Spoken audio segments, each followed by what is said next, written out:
All right, welcome everybody. I'm chatting with the CBP channel. For people from your channel who don't know who I am, I'm Alexander Grace, and I run a YouTube channel where I talk about dating, relationships, sexuality, and female psychology. Jimmy, can you introduce yourself to my audience and let them know like what your channel's about and your perspective? Yeah, absolutely. My elevator pitch is not as good, but more or less, I started off a couple of years ago under the moniker of Coach Blackpill. That was my original channel name. Started making videos. Initially, wasn't even serious. It was just a little bit of, basically, it was just a bit of a joke at first, but I gained a few thousand subscribers and then eventually started a new channel called the CBP channel, where I basically talk about, it's not really a black pill channel anymore. It's just a channel where I talk about issues that predominantly affect men.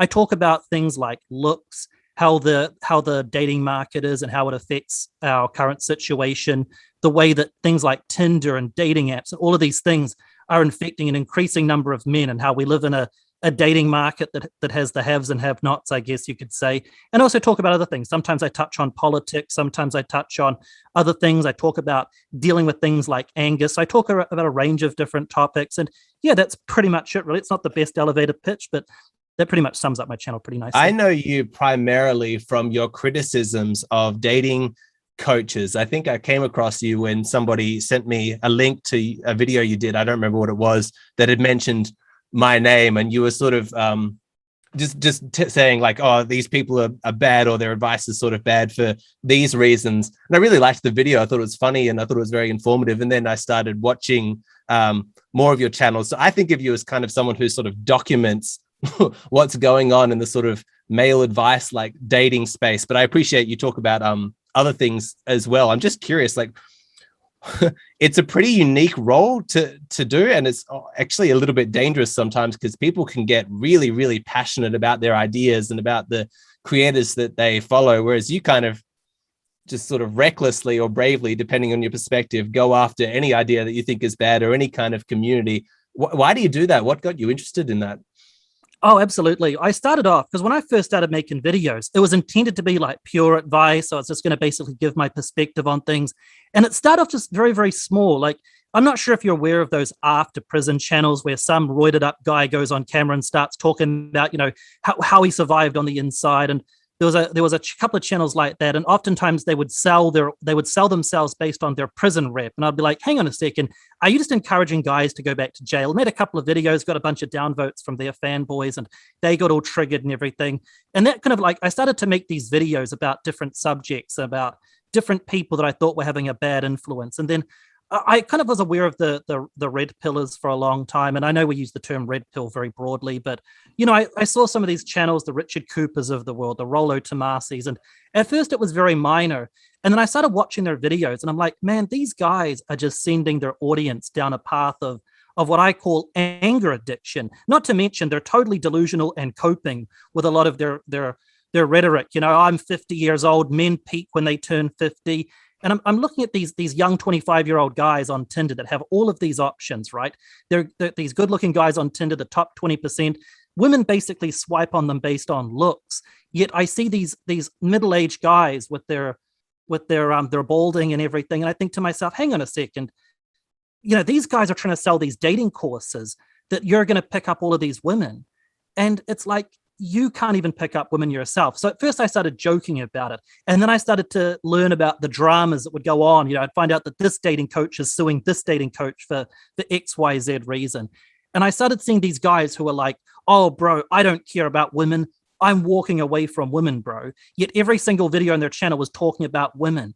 And I'm like, at the end of the day, all you've done is replaced dating a woman to obsessing over women. Just because you're not dating women anymore, but you're talking about them constantly, doesn't mean that you've actually gone your own way. So I started sort of getting involved in all of the stupidity that I would see from these philosophies, these groups, these content creators, and it sort of became a little bit of a passion of mine. Some people say I talk about it too much, I would say. Some people are like, oh, bro, you roast them for being obsessed with women, but you're just as obsessed with roasting them. And maybe that's some legitimate criticism. I'm not sure, but that's pretty much it. I did mention your channel a few times. I said, look, Alexander Grace, man, he speaks in a nice, soft voice. He's obviously intelligent. He's obviously not an ideologue. And I read all these positive comments on your channel. But I'm like, at the end of the day, You know, if that guy Sandman has the world record for the most videos with the word women in the title, Alexander Grace probably is like fifth. And I threw a few shots. It was all in good taste, because I always thought, nah, you know, he's not as bad. And whenever I would mention your name, people would get on my case. They're like, no, CBP, Alexander is different. He's a different quality. You shouldn't mention him. You need to go watch his videos. So that was a little bit of a controversial take. But anyway, that's pretty much how I got into it. And yeah.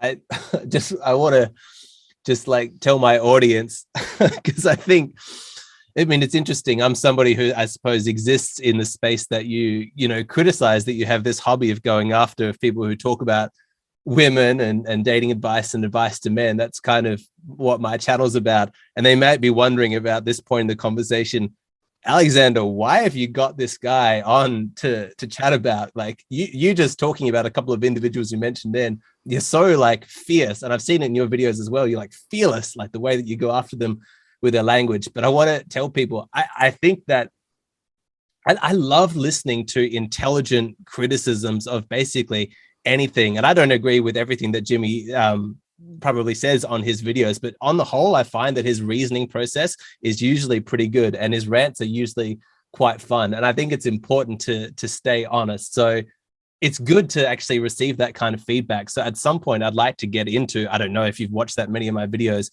anything that you do find in my content that you disagree with or you think is leading men in the wrong direction, like you said, other people were doing, I'd love to get into that. But I think it's fun, to be honest. I hope that people don't take your channel too seriously. I know that these are potentially serious topics about whether people are going to get into relationships and people taking advantage of like lonely men and stuff like that. I don't mean to make light of that.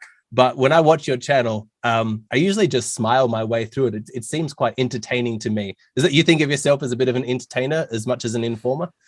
Well, absolutely. It's like I was watching a documentary, not that I consider myself into like propaganda, but I was watching someone was ranting about Hollywood propaganda, and they said it wouldn't be effective if it didn't entertain you. You know, all of the subversion they put in Hollywood movies trying to push their quote unquote woke agenda. I'm not into all those politics, but, you know, I was listening to someone say that, you know, the reason why Hollywood has such great propaganda is because people actually enjoy it. And when they don't even realize that they're getting some sort of woke message that maybe wouldn't actually suit their particular philosophy. They don't even realize that they're being told something that goes against them. And I learned about how humor is actually a great way to push it. So yeah, the idea, I guess this is giving the game away, but the idea is to be funny in a way where you're not the one laughing. So you say it in a deadpan tone of voice. So the audience is kind of amused by it, but you know that you're being humorous, but you don't give it away that you're trying to be funny. It's kind of a thing that you do. And not all of my videos that do that. Sometimes I just turn on the recorder and speak for 45 minutes like I am now, and just in a purely honest way. But when I do those little roasts or whatever, I try and use in like little quotes, little terms that only people from that community know. Like in the black pill community, there's a term, you know, going ER, which means I don't know if you know what that means. We have all of these little, I probably shouldn't even say it in light of what happened recently. Yeah, I know. Yep, now. Yeah. We have all of these kind of these in-house jokes. So if you can say it in a way that the people watching know what you're talking about, but to someone outside, they have no idea what you're talking about. So it's funny when someone addresses a meme that you thought you were the only one that was aware of. You know, when you've seen a meme and you're listening to a video and they quote that meme, it's funnier to the people listening. So just these little tactics that I sometimes inject, but that's probably a boring answer, but that's pretty much what I do. No, it's a decent springboard into something I did want to talk about talk to you about, because I didn't understand necessarily that was intended for a humorous effect, because it's actually something that I dislike. I don't like the exclusionary language that you tend to find online. As much as possible, I always try and frame my ideas in just mainstream language, the kind of words and vocab that everybody could kind of understand, because I don't appreciate, well, it's not ideal to me that this stuff exists in a fringe space. I don't want to get too serious or emotional about this, but I actually do care about these issues, and I want men to be happy inside relationships. And so it's not satisfying to me to see the current state of the culture where men's issues and men struggling with dating and people having awful relationships and getting into abusive dynamics. That's not good to me. And so when I see people use like very specific kind of in-group language, it seems to me that they're almost relishing that kind of renegade position that they've carved out for themselves. Like, we're on the fringe and people are going to try and censor this information. And they kind of like that, almost like they're playing out some kind of outlaw fantasy online, whereas everything I'm doing is always the exact opposite of that. I guess it's a strategic thing, but as much as possible, I want all of this information to be common knowledge, mainstream, accepted. And so that specific language, it actually kind of bothers me, and I don't really like it when I see it in the comments section. I mean, I don't do anything about it, but I don't use it in my videos. What do you think about that? That's a great point, actually. And I actually, unironically, fully agree with everything you said. I think the artfulness is this. It's kind of like my favorite show when I was growing up was The Simpsons, like most 90s kids. And 70% of the humor goes over your head because they are doing those little in-house kind of jokes about adult references and everything. But as a normie kid, you don't notice it. You're just entertained by the broader picture. So the fact of the matter is, there are women who watch my videos. Apparently 23% of the viewers are women. I'm not a big channel, but it's a significant number of women. And they're not into the rhetoric. They have no idea about any of it. And I can make jokes. I can make jokes that a bunch of spurgy incels think I'm talking to them. And I can make a joke that basically a liberal woman can listen to and not even pick it up. So I think the artfulness is knowing that in the big picture, yeah, you're absolutely right. We live in a culture nowadays of echo chambers. It's getting so much worse with the internet. Like, you know, we talk bad about, you know, like the mainstream media and everything, but at least, you know, 50 years ago, there was a guy that sat down in the evening news with a bunch of papers and said, I'm going to read you the news. Now, it might have had its own bias, but ultimately the country was all together in understanding what was going on in the world. They all turned on their TVs. Nowadays, people live in these echo chambers and they can develop these just completely isolated narratives. I mean, we won't go into detail about it for the algorithm, but with the quote flu that's going around the world right now, that's caused us all to go into lockdown. You know, people have their own narratives about what's going on. For some people, it's a case of, you know, we need to get our injection, we need to get the jab ASAP. Other people's like, you know, the government's trying to put jabs in our bodies so they can track us.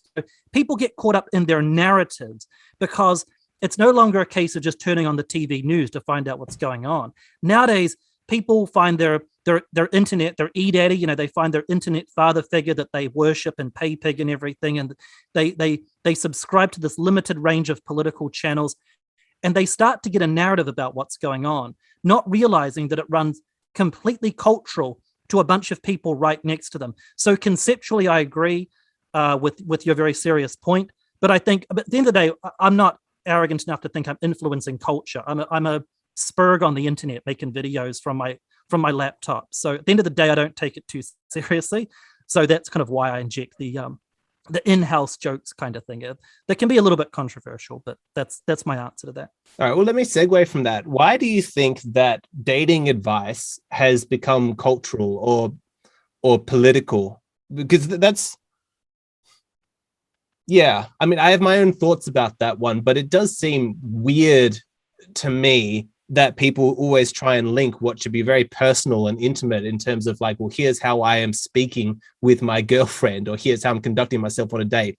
And then somehow linking that to, you know, what party happens to be in power politically at that time, you know? Oh, yeah, totally. I can answer that if you'd like. Yeah. I think what it is, right? The dating market is getting increasingly fractured, right? It's getting, in all honesty, now this is me kind of injecting a little bit of black pill into it, but the reality, as far as I'm aware, is that it's a case where if you are a guy who's, you know, 6'3", who's got a good looking face and everything, and you're in shape, you can go on Tinder and just start swiping. It's inevitable you'll get matches. You don't need to know game. You don't need to know anything. You just need to be what they call neurotypical. You need to be a normal guy who can speak just at an average level, and you will get a harem of women. You'll get what they call a rotation. Other guys who are 5'3", who are maybe not part of the whatever kind of ethnic primacy of that country, like an Indian guy living in Australia. You can be balding or whatever. If you're over a certain age, you can have as much game, you can have as much of any skill you want, and you're going to get sent your own way, essentially. Now, a lot of those guys that get sent their own way, they're not particularly attractive. They basically struggle because of how they look, or maybe they're what we kind of refer to jokingly as mental cells, meaning they're in celibate because they have, some sort of social anxiety problem. So they're average guys, but they're just one of those guys that doesn't know how to talk to girls in a sense. And even learning quote unquote game doesn't work for them because it requires a basic cognitive development that they're not capable of. So you've got all of these guys that are on the bottom of the dating market. And then they have one of these pickup artist channels who kind of approaches them, and they capitalize on the resentment that's going to be inevitable. Because if I got sent my own way, I would be pretty angry too. I would have this kind of, I don't, because I fortunately I wasn't one of these guys, but I would feel a kind of, why don't any girls want to hook up with me? Why do I constantly only match with catfish, right? So I would have a resentment too. And what a lot of these dating coaches, we call them dating coaches, but they're not really teaching guys dating. They're teaching them how to get laid, essentially. What they do is they capitalize on that. They're like, you can show those girls in high school that didn't want you because of X, Y, Z, and you can own the feminists by learning game. That's a lot of things, And what they do is because, and this is kind of getting a little bit away from your point, but ultimately it's very much part of what you were saying, is that we live in a society where it's like men tend to be, politically, we tend to associate women with feminism. So what they tend to do, a lot of these dating coaches, is they use that political narrative to get guys in the door. Are you tired of these feminists at your job place telling you that you can't be a man anymore, quote unquote? Well, they don't want you to learn game. These feminists, they don't want you to learn to become good with women because it goes against the liberal agenda. And they start injecting a narrative into becoming good with women, which is cringy. You might not even agree that I've diagnosed it properly. You might not even know what I'm talking about. But I've picked up on it with people like Donovan Sharp. He's a perfect example, right? With the Donovan Sharps of the world. I've been on his website and I've read about it. He's like, everything's about like, learn to get good with women. And that way you'll own the women. There's a kind of revenge fantasy component to getting good with women, which of course is nonsense. Women don't care what a bunch of dating market rejects are doing on Tinder or what type of game they're learning. The world doesn't care. But a lot of these guys, to make a lot of money, is they'll reach out to this isolated group of guys and they'll sell them a narrative that isn't really real, basically, which is that women don't want you learning game because it messes up, women's desire. Women don't care. They just want a good-looking guy on Tinder to match with, or they want a hot boyfriend. Women don't care. But they don't tell you about that. They sell this narrative. So I'm not sure if this makes any sense to you, but it's a big part of what I've picked up on. I understand your point. I always assumed perhaps it was the other way, that people were interested in game because they wanted to get a girlfriend. And then from that, it was a springboard into something political. But you made the point that it was possibly the other way around. Yeah, it's kind of hard to determine what came first, the chicken or the egg. But 10 years ago, being a pickup artist was all about just dressing a certain way and making money and how to go up to a night, how to go into a nightclub. It was, I guess, I've never been a fan of pickup or game, but I can appreciate it as a basic life skill that I would actually honestly encourage guys to learn. I would encourage them to learn how to talk to women and learn a few lines and learn how to go into a club. And, I'm not saying I'm big on that type of thing, but conceptually, I actually don't have a problem with basic pickup art and learning how to do it, even if it's going to be ineffective for some guys beyond a certain point. A 60-year-old man can't walk into a nightclub and spew game. He's going to be limited by obviously certain things about him. But for if I had a son who had just turned 18, hell yeah, learn how to talk to women. Hell yeah, learn how to do all of these things. But what I believe that the dating coaches, the PUAs, in and around 2012 to 2018, they learned that just teaching quote unquote game wasn't effective. Like there's a channel called the 33 Secrets. He's a master of this, right? And what they do is they mix their metaphors. The title of his video will be like the power of walking away from women. So it's got an empowering message. But then you go into the description of the video, it's like sign up for my email and learn how to be a pickup artist with women. What they do is they pick up on the revenge fantasy of men that's already there. So if I had to say which one comes first, I think that PUAs are not radicalizing their viewers. They are picking up on resentment that's already been simmering.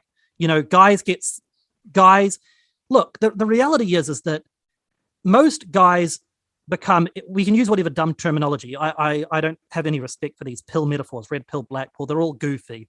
But what I would generally broadly quantify as men go through high school, they naturally learn that some guys, through very little effort, just seem to get the girl. There's always that guy. I knew that guy when I was in high school, that good-looking guy who always just effortlessly got a girlfriend.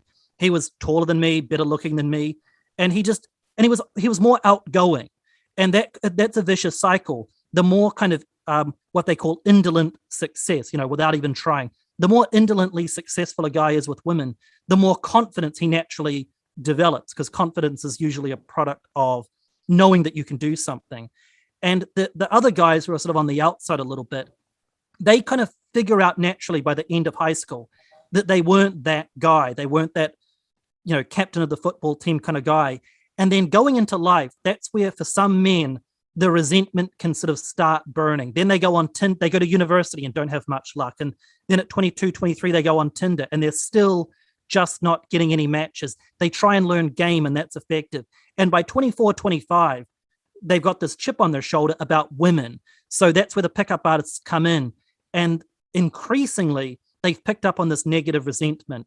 And I think that's where it really comes into it, is like, we can teach you how to get women, which will own the woman that sent you. If you want to show those women in high school that rejected you, how much worth you really have as a man.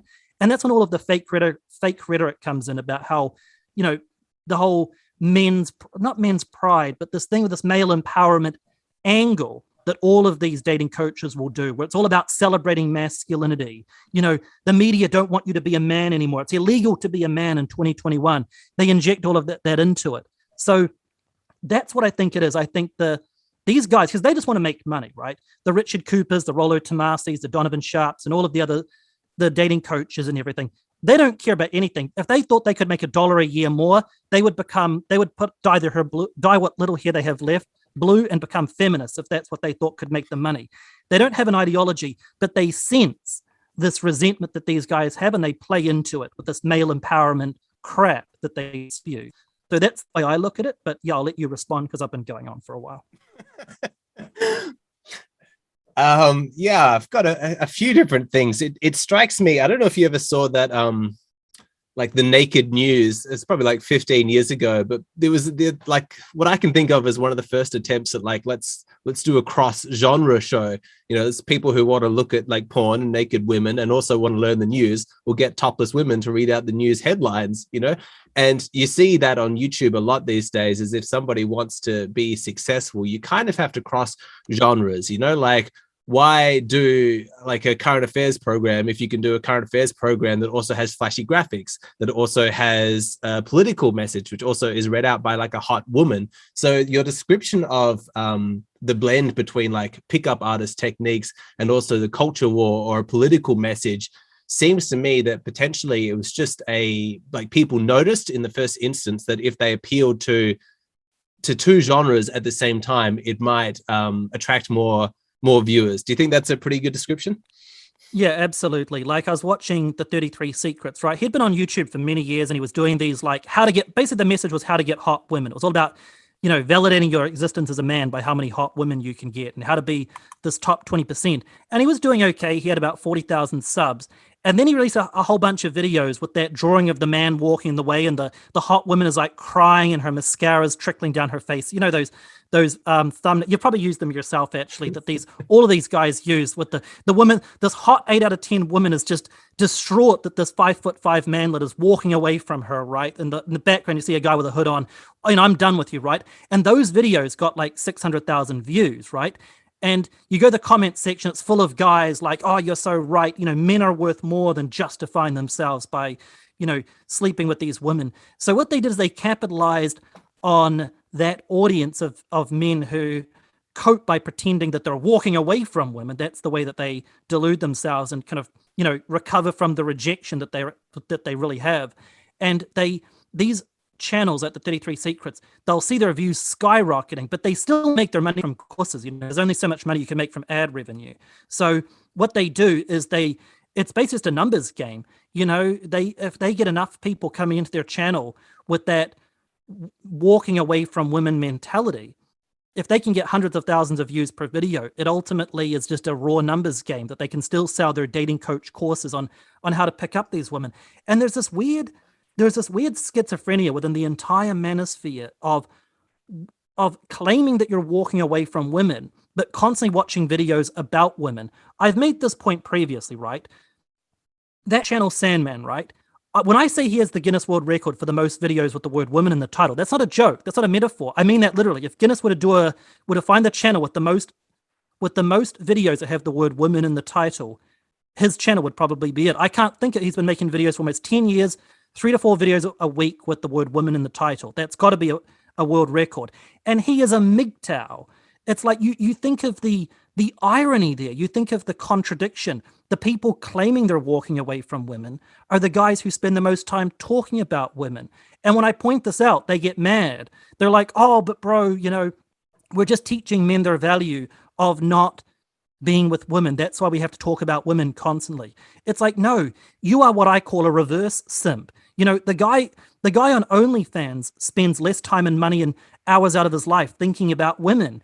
If you're donating to a male person, like a male dating coach, if you're giving him super chats for how much of a man he is for walking away from women, you're still giving money on the topic of women. Instead of donating $5 to a woman on OnlyFans, you're now donating $5 to a man on YouTube. You're not even getting some tits out of it. So these guys have such a schizophrenic philosophy. Does that make sense? Yeah, it does. Sorry. So I didn't know that you'd sort of stop talking there. We might need to consciously work just a little bit to get a little bit more reciprocity in the conversation. I'm quite enjoying just sort of listening to you, but at this stage, it might just be a little bit like just one of your regular kind of videos. Okay, yeah, I'll calm it down now. No, I appreciate your passion, and I think that it's probably going to be a bit of a shock to my audience, because you are really, like, you're fierce, like you go after these guys. And I have some questions like about that, because I haven't put in my own 2 cents yet, and I will. I think perhaps out of fairness or some kind of, modicum of objectivity, it might be more generous if first we talk about me, right? Like if we're going to go on and we're going to mention, like we've talked about a whole bunch of different people names, some of which I did know, some of which I don't know who you're referring to, but maybe let's start with you. You've watched some of my videos, I imagine. What criticisms do you have about me and like my content? And then after I feel like we've thoroughly like had a go at me and going back and forth, maybe we'll look at some of the other guys. Does that sound fair? Yeah, absolutely.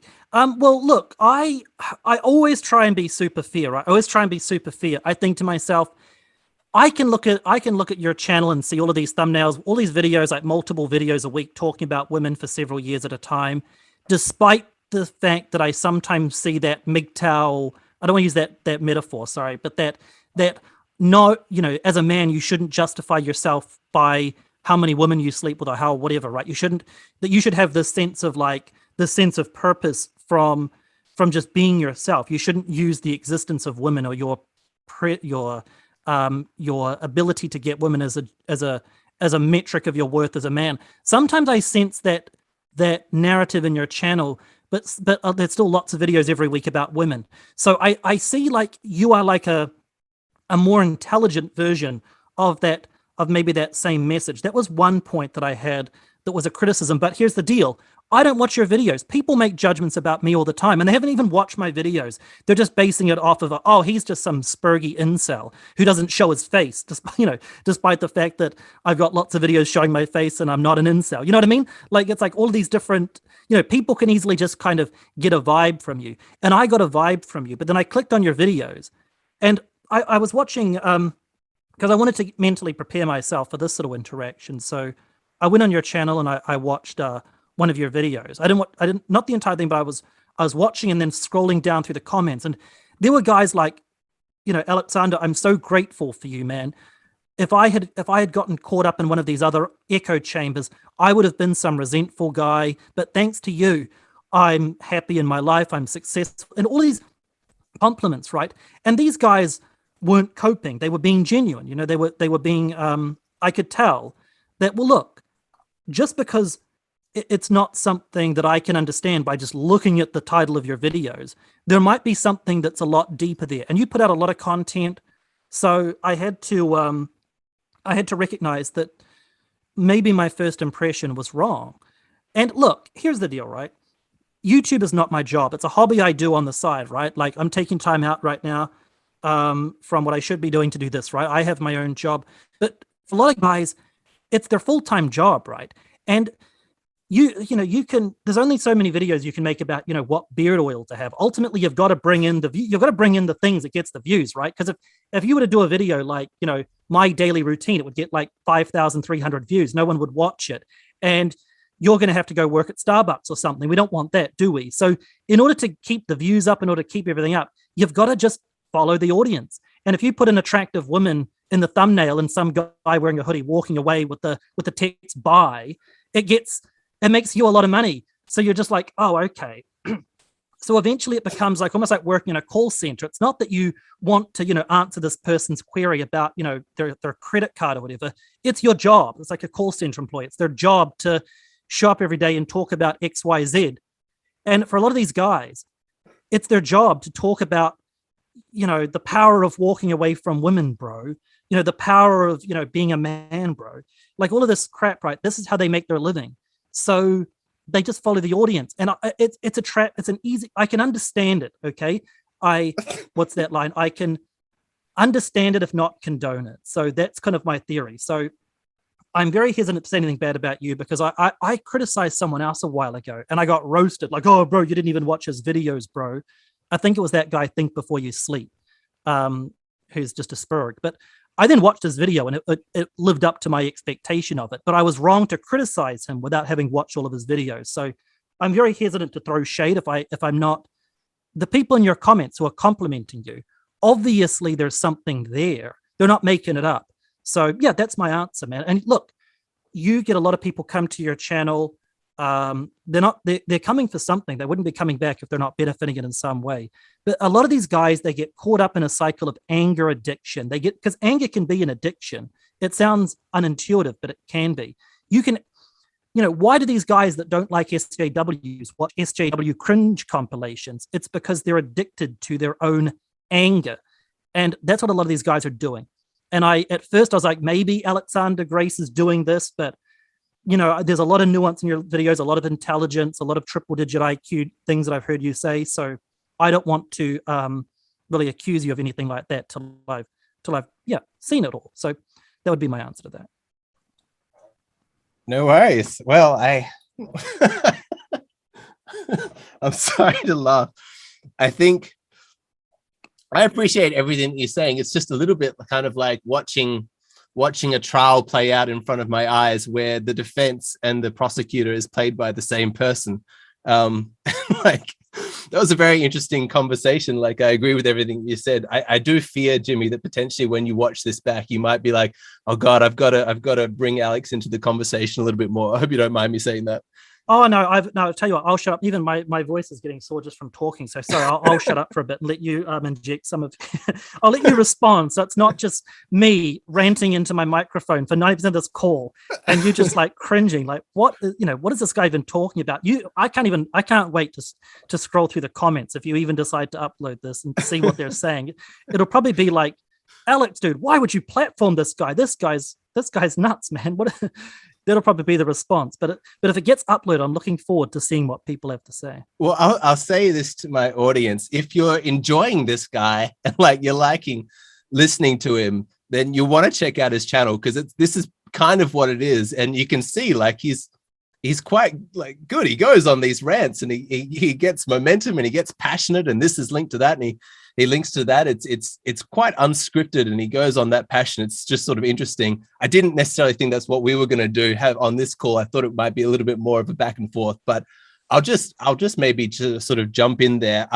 In the first instance, I don't want, because like, we've been friendly as we've been emailing and organizing this and the fact that, you maybe are glad to like come onto my channel. I don't want you to pull any punches. If you really do have something that you've like, you've seen about your channel, I really don't mind. Like ask me about it, and then we can sort of clear it up. So I appreciate you wanting to come to my defense there in sort of your own rationalizations, but please don't think that it's necessary. I will say that like the comments you're seeing from people saying like I was heading down a dark path until I found your content.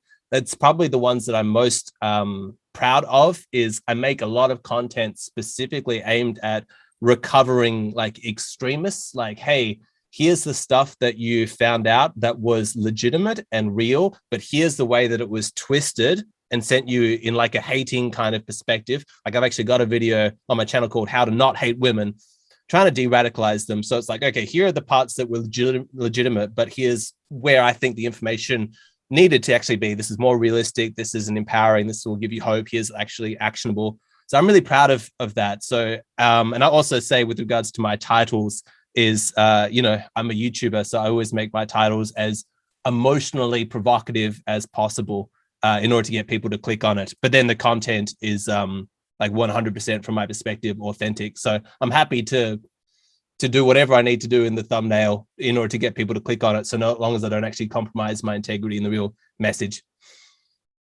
Yeah, no, totally. I'm nodding as I'm watching this because I can actually see you on screen. Yeah, no, totally. I fully understand that.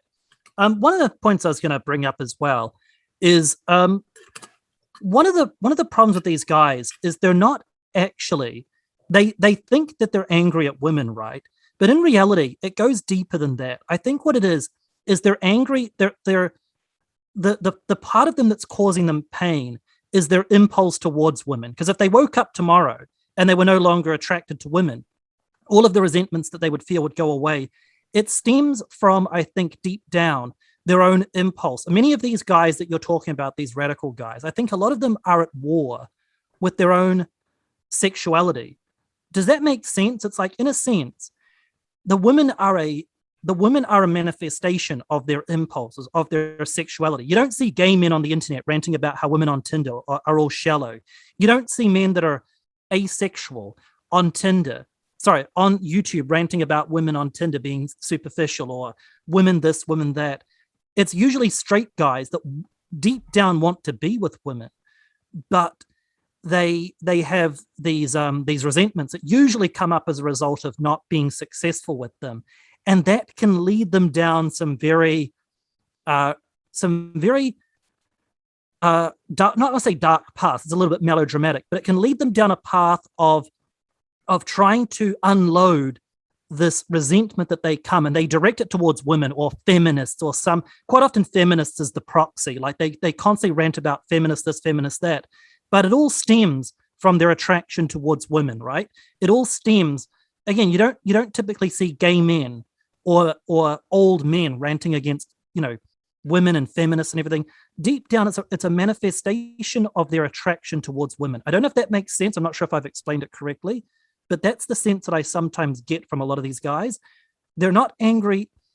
They think that they don't like women, but it's because they put themselves in front of women constantly because they deep down want to be with them. They put themselves on Tinder. They put themselves in nightclubs where they get introduced to all of the most degenerate, shallow types of women that are this and that, right?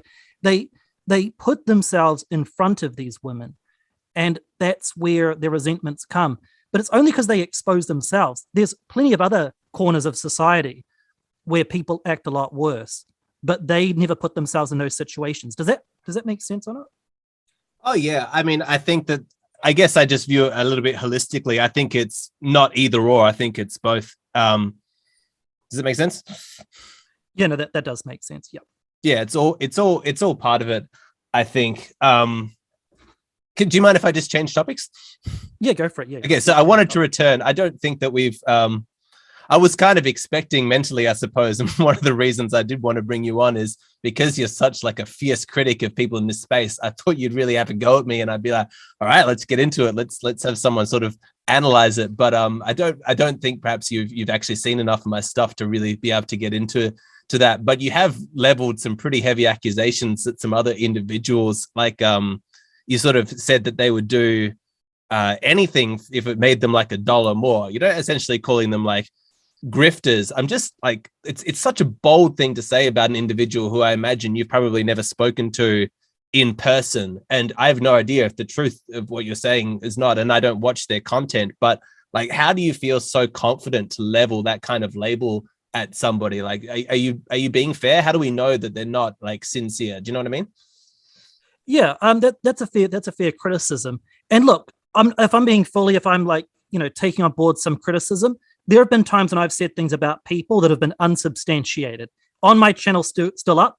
And when someone timestamps that, hey, what you said about this guy or that guy is a little unfair, or you're a little bit of a hypocrite for saying that when you said this. And you know what I do? I reply them, you're totally correct. I should have thought, I'm not going to delete the video, but there are times when I go a little bit overboard and I have to correct myself. But it's always, a lot of these guys will say the most diabolical things about people they don't like, like I don't want to get too down and petty about it, but I could, these guys will talk all day long about certain types of women being, and they'll use references to the Bible, like, oh, these Jezebels are this or that, or women only want you for this, that, and they'll really throw shade at women. So it's like, hang on a second, if you can dish it out these other people, surely you can deal with some random guy on the internet saying some things about you that are maybe just as unfair. If the reason why I would never just throw shade at you that's totally unsubstantiated is because I've never heard you throw it at other people. So why would I do it to you, even if maybe some of it's true? I've never heard you throw unsubstantiated shade at any one demographic of people. So it would just make me a douchebag to say it to you. Whereas the people that I go after, I've scrolled through every section of Donovan Sharp's website. I know the types of vile things that he says about people he doesn't like. So I'm like, you know what? These people can dish it out. They should be able to take it. And look, trust me, I've been on other channels and I've seen what they have to say about me, and I've heard every single negative thing that could possibly be said, right? From all areas too. So I never make response videos because I think, look, I throw shade at other people. Other people can call me Coach Blue Pill. They can say all of these things about me. They can say anything they want. They can call me an incel. They can, and I never get angry. I never go to their comment section and leave butthurt comments. If someone throws shade at me, I take it because I know that comes with the territory. So yep, that makes sense. Yeah, it's only fair then, right? Yeah, exactly. Yeah. Yeah. Okay. No, I get that. If you're going to dish it out, you've got to be able to take it. And I also totally understand what you say about the fragility sometimes. Like people might imagine, oh, okay, Alexander, some of what you talk about is considered a little bit controversial. You must get some hate, messages and some hate email from people, who are blue pilled or they're feminists and things like that. This might shatter some people's illusions, but I do get negative messages, really hateful, vile things. The vast majority of it comes from people who are like extreme manosphere types. I don't know exactly what to kind of call it. And, they'll want to sort of cancel me. And I'm a little bit nervous even about having you on and have you talk about all these sort of individuals because, people can be fiercely devoted and attached to certain individuals and certain ideas. And it's almost like, all right, we can agree on, the majority of stuff, but that last, 20% or whatever that we disagree on, I'm super, super passionate about that 20%. And so you're my enemy because you deviate from that. Do you find like you're not nervous at all, I suppose, about like fanboys of people like coming after you or something? Well, because it's not a profession for me, I don't have to worry about losing subs. I don't have to worry about a video getting ratio. I don't have to worry about any of this. So it's consequence free, essentially. And at the end of the day, what are they going to do? I mean, it's like, what are they going to do? They're going to leave a negative comment? Okay, fine. I'm not going to, but theoretically, I could just ban them anyway. They're going to downvote. Oh, wow. That doesn't even affect the ad revenue on the video. They're going to make a response video to me. Fine. I don't have to watch it. So it's like, at the end of the day, this is all just keyboard stuff. I mean, if my grandfathers can go to war and fight in the trenches for the country, I can handle people on YouTube getting butthurt in the comments about something I said that's 100% true anyway. So ultimately, it's like, who cares? Let the most radical wings of any particular sphere have a go at me. And I know exactly who you're talking about. And they're counterproductive because let's say hypothetically, you, Alexander Grace, you make videos from a perspective that is, and I hate to use these metaphors, I'm just going to use it just to paint people an image, not talk about the actual metaphor, but, you know, somewhat red pill, kind of in that general kind of space of, I know, but, you know, kind of coming in from that perspective of understanding the truth about female psychology and everything without calling yourself any of these goofy metaphors, right?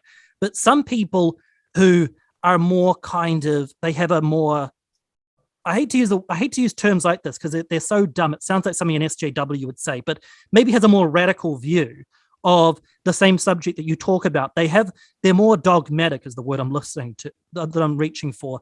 They're more dogmatic than you are about a topic. You might actually agree on 80% of issues, but because of that last 20%, they attack you. And it's like, hang on a second. You are ultimately helping their message. You're just not as far as they are. But for some reason, maybe they're just chasing views. They just want to attack a bigger channel. Maybe that's got part of it to do with it. You know, I used to call myself Coach Black Pill, right? I used to call myself an out and out black pillar.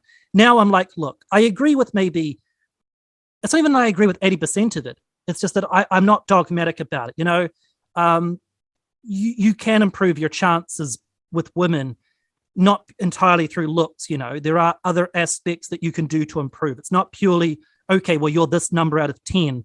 That's your fate. There's more to it than that.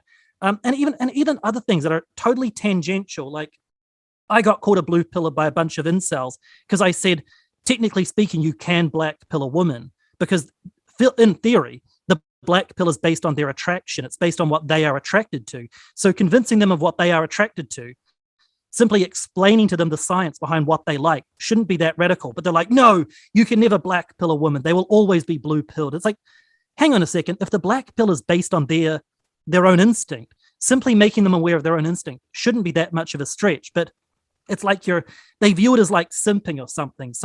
It goes against some dogmatic perception they have, and they can't handle it, and they attack you. It's like, we agree on 80% of issues, but over this one little thing, it goes against some aspect of some urban dictionary philosophy that you've, devoted the last 2 years of your life to reading about, and they go off the rails about it. So yeah, it's unfortunate, but it is what it is, really. I think those individuals have found a long sought after sense of psychological safety in conforming to a particular group. So if they were struggling in their life socially or within their family, and they never really felt accepted, in the same way that you might become religious and sort of adopt all the beliefs of a religion and then suddenly find yourself instantly accepted, with these kind of movements, I suppose, if you adhere to the central tenets to it, you can feel as though you are safe within that community. And therefore, somebody who's attempting to dilute it, or someone who disagrees slightly, could be perceived to be a threat to their newfound sense of psychological well-being. And so their emotional response, in a sense, makes sense, even though it's illogical. Yeah, I fully agree with that. That pretty much is exactly what I see as well. The reason, I just jump in and say, the reason why there was a time, perhaps when I was first starting my channel, like I used to watch people, they comment on my videos, and I had this little plugin that would tell me if this was like a person with subscribers, if they're a real channel. And I'd be like, oh, cool, they watched my videos, and I'd watch theirs and things like that. But I found that it was actually having a really negative impact on my channel, because I would watch people who were giving dating advice, and I found that it was really harsh, really anti-women, really strong, really like overly machoed, alpha. And I don't know, I didn't like it at all. And then I found that in my videos, I would lean quite far, like in the opposite direction, almost like there's so much that voice of negativity out there that I felt like I needed to be like balancing that out somewhat. And I don't even think that my views as coming across were 100% what I thought. It's just that I felt like somebody needed to be speaking kind of against it. And it was only when I decided to completely stop watching anybody else's content, which would have been about 3 years ago, that my channel actually started to really gain some momentum and popularity, because I realized that from my perspective, there is a lot of female hypocrisy out there. There's a lot of negative female behaviors that don't get called out. There's a lot of very legitimate reasons for men to be upset about the cultural wide gaslighting that they've experienced. when it comes to dating and relationships. And I think that it's important. I thought that it was important that I actually speak to that. But when I saw how other people were speaking about it, I was like, oh God, that's too far. Like that's scary. Like that has all kinds of implications I don't agree with. But I've existed for the last 3 years in my own like personal private mental space. I don't watch anybody else in a remotely similar perspective because it was shifting my perspective. And I also don't want to accidentally plagiarize, somebody else's idea. If you watch someone's video and go, oh, that's a great topic, and then you do it yourself, that's not really ethical.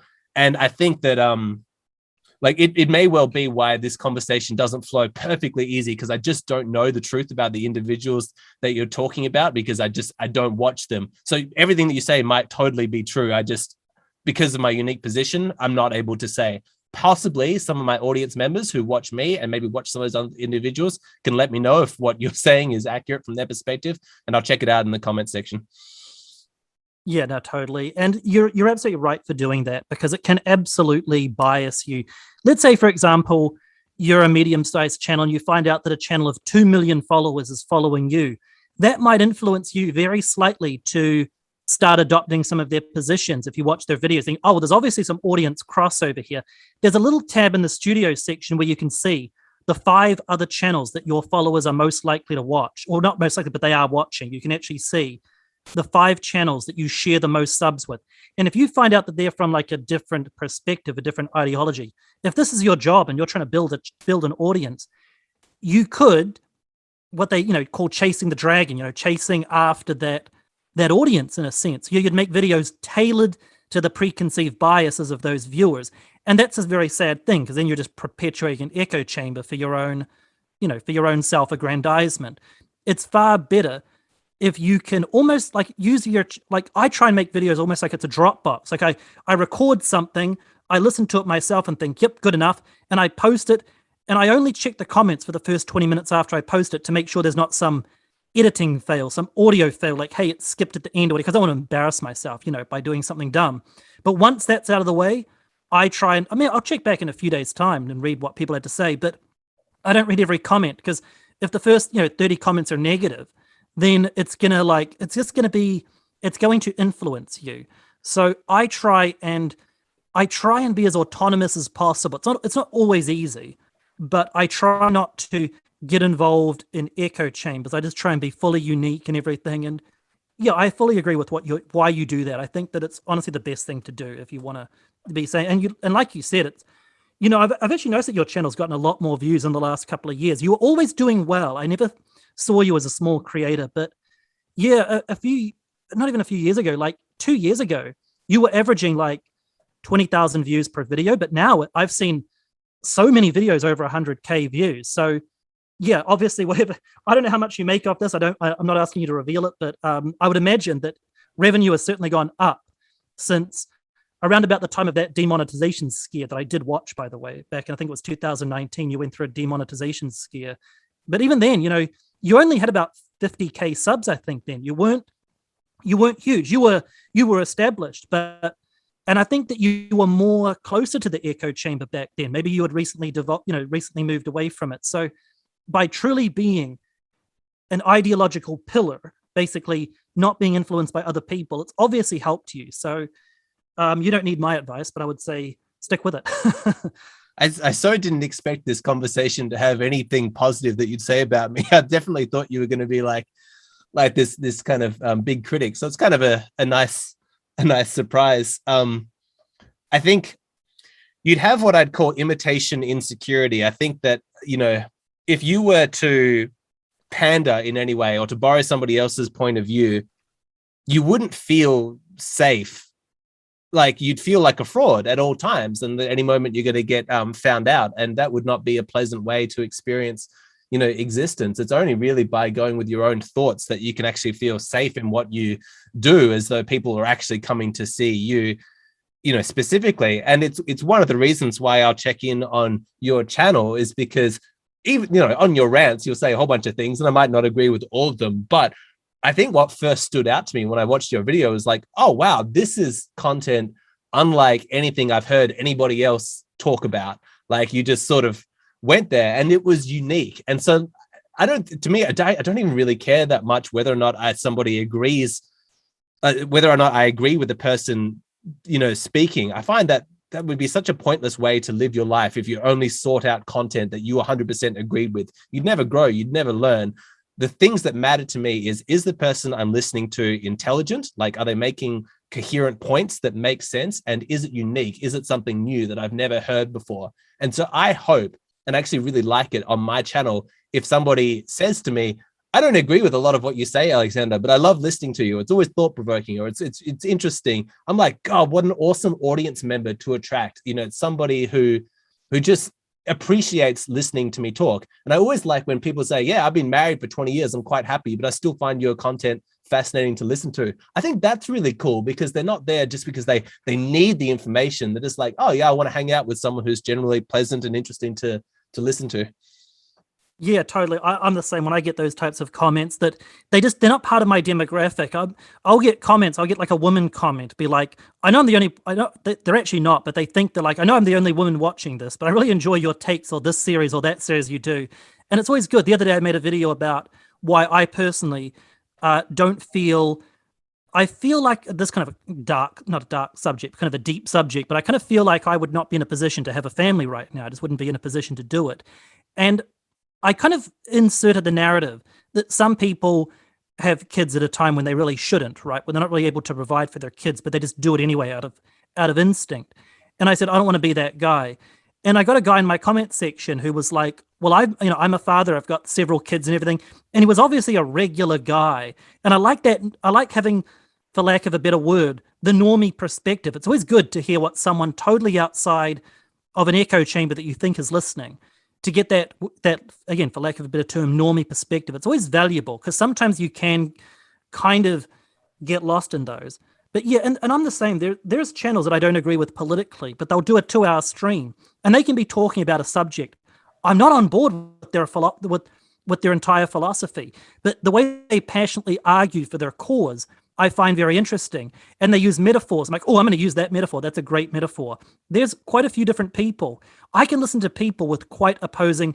I can scroll out of a channel that leans in a particular direction and then go listen to someone who has somewhat the opposite opinion. And I like both of these content creators evenly, because they're so articulate in explaining their narratives that, and sometimes when you listen to conflicting perspectives, it actually helps you with your perspective. You can take the good from each. So yeah, it's very sad when these people they find someone that they agree with 100% and that's all they watch all the time. If you violate the dogma of some philosophy that they've adapted as part of their own identity, then now you're persona non grata from then.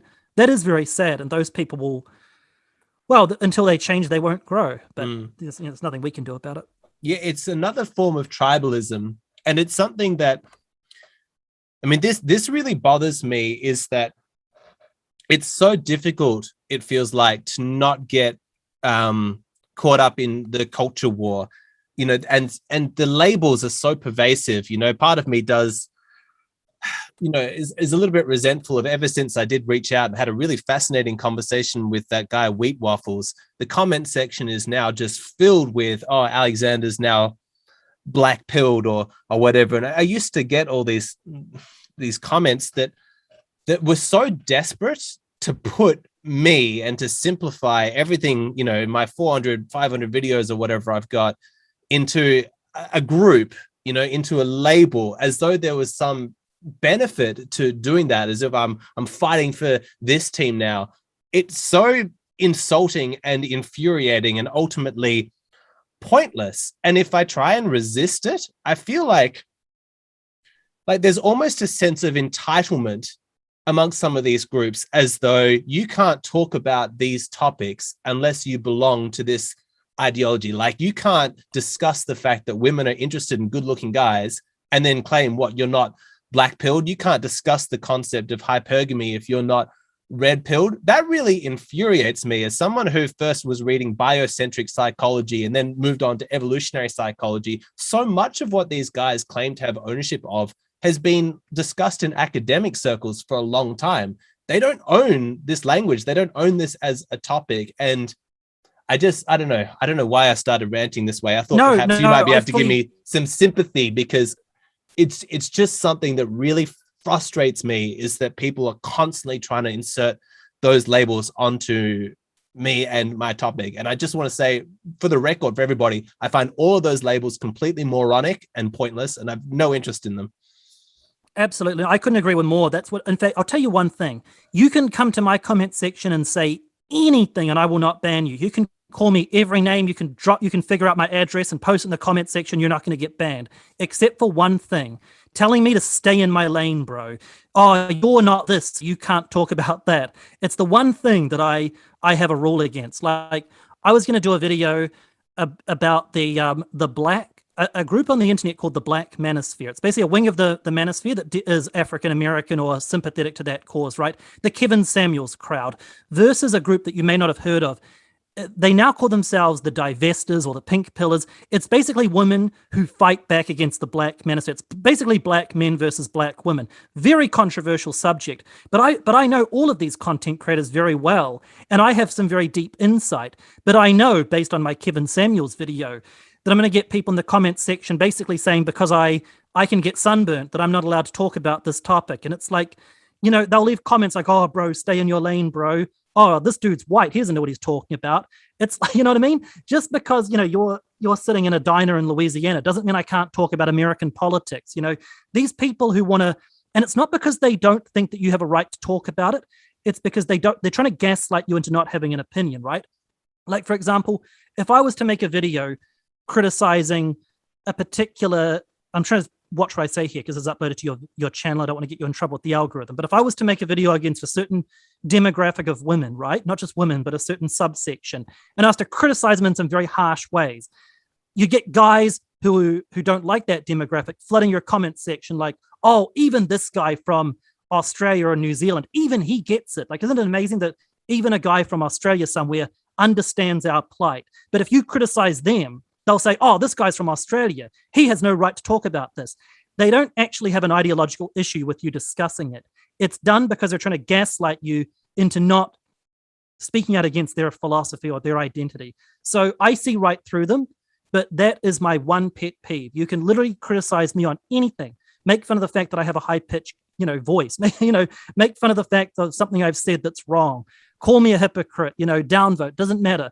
But if I get a comment that says that I should stay in my lane or something like that, I'll probably get flooded with people that actually like my videos telling me to stay in my lane after this. But you know what I mean? Like, that's always the danger. Attitude, your own audience turns it into a meme.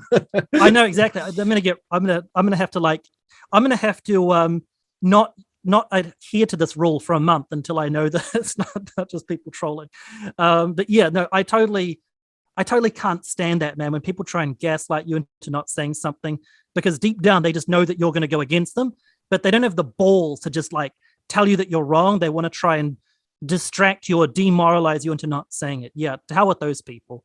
That's all I have to say. Well, especially when it's culture specific, because whatever the societal conditions are that have created specific issues, that might rise and fall as culture changes. But so much of what I talk about is based on individual psychology that's always going to be relevant, and evolutionary biology and psychology, which is hardwired into your DNA. It's not going to change for a long, long time. And so the idea that all of that stuff belongs to the cultural discussion is ridiculous. Like, I'm just always loath to even say these words on my channel because I don't want to encourage them anyway. But like, the red pill at some point is probably going to fade in terms of relevance of being something that people discuss about.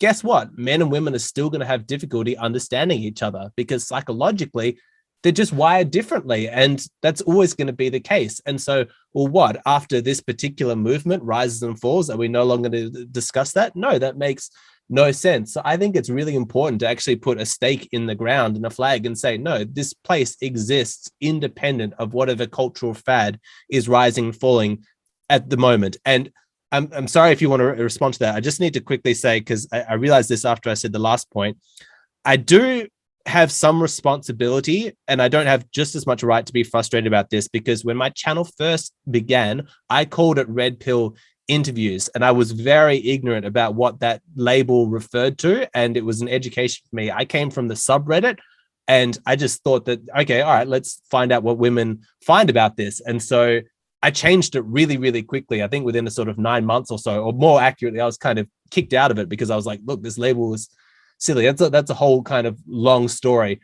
It's just that it's been about 3 years now where I've existed independently of it. And I kind of feel like at some point, I want to feel like I have served my sentence and I don't have to keep answering for my past in terms of, yes, I used to associate with that back when I was young and I didn't actually understand what was going on, but I quickly changed.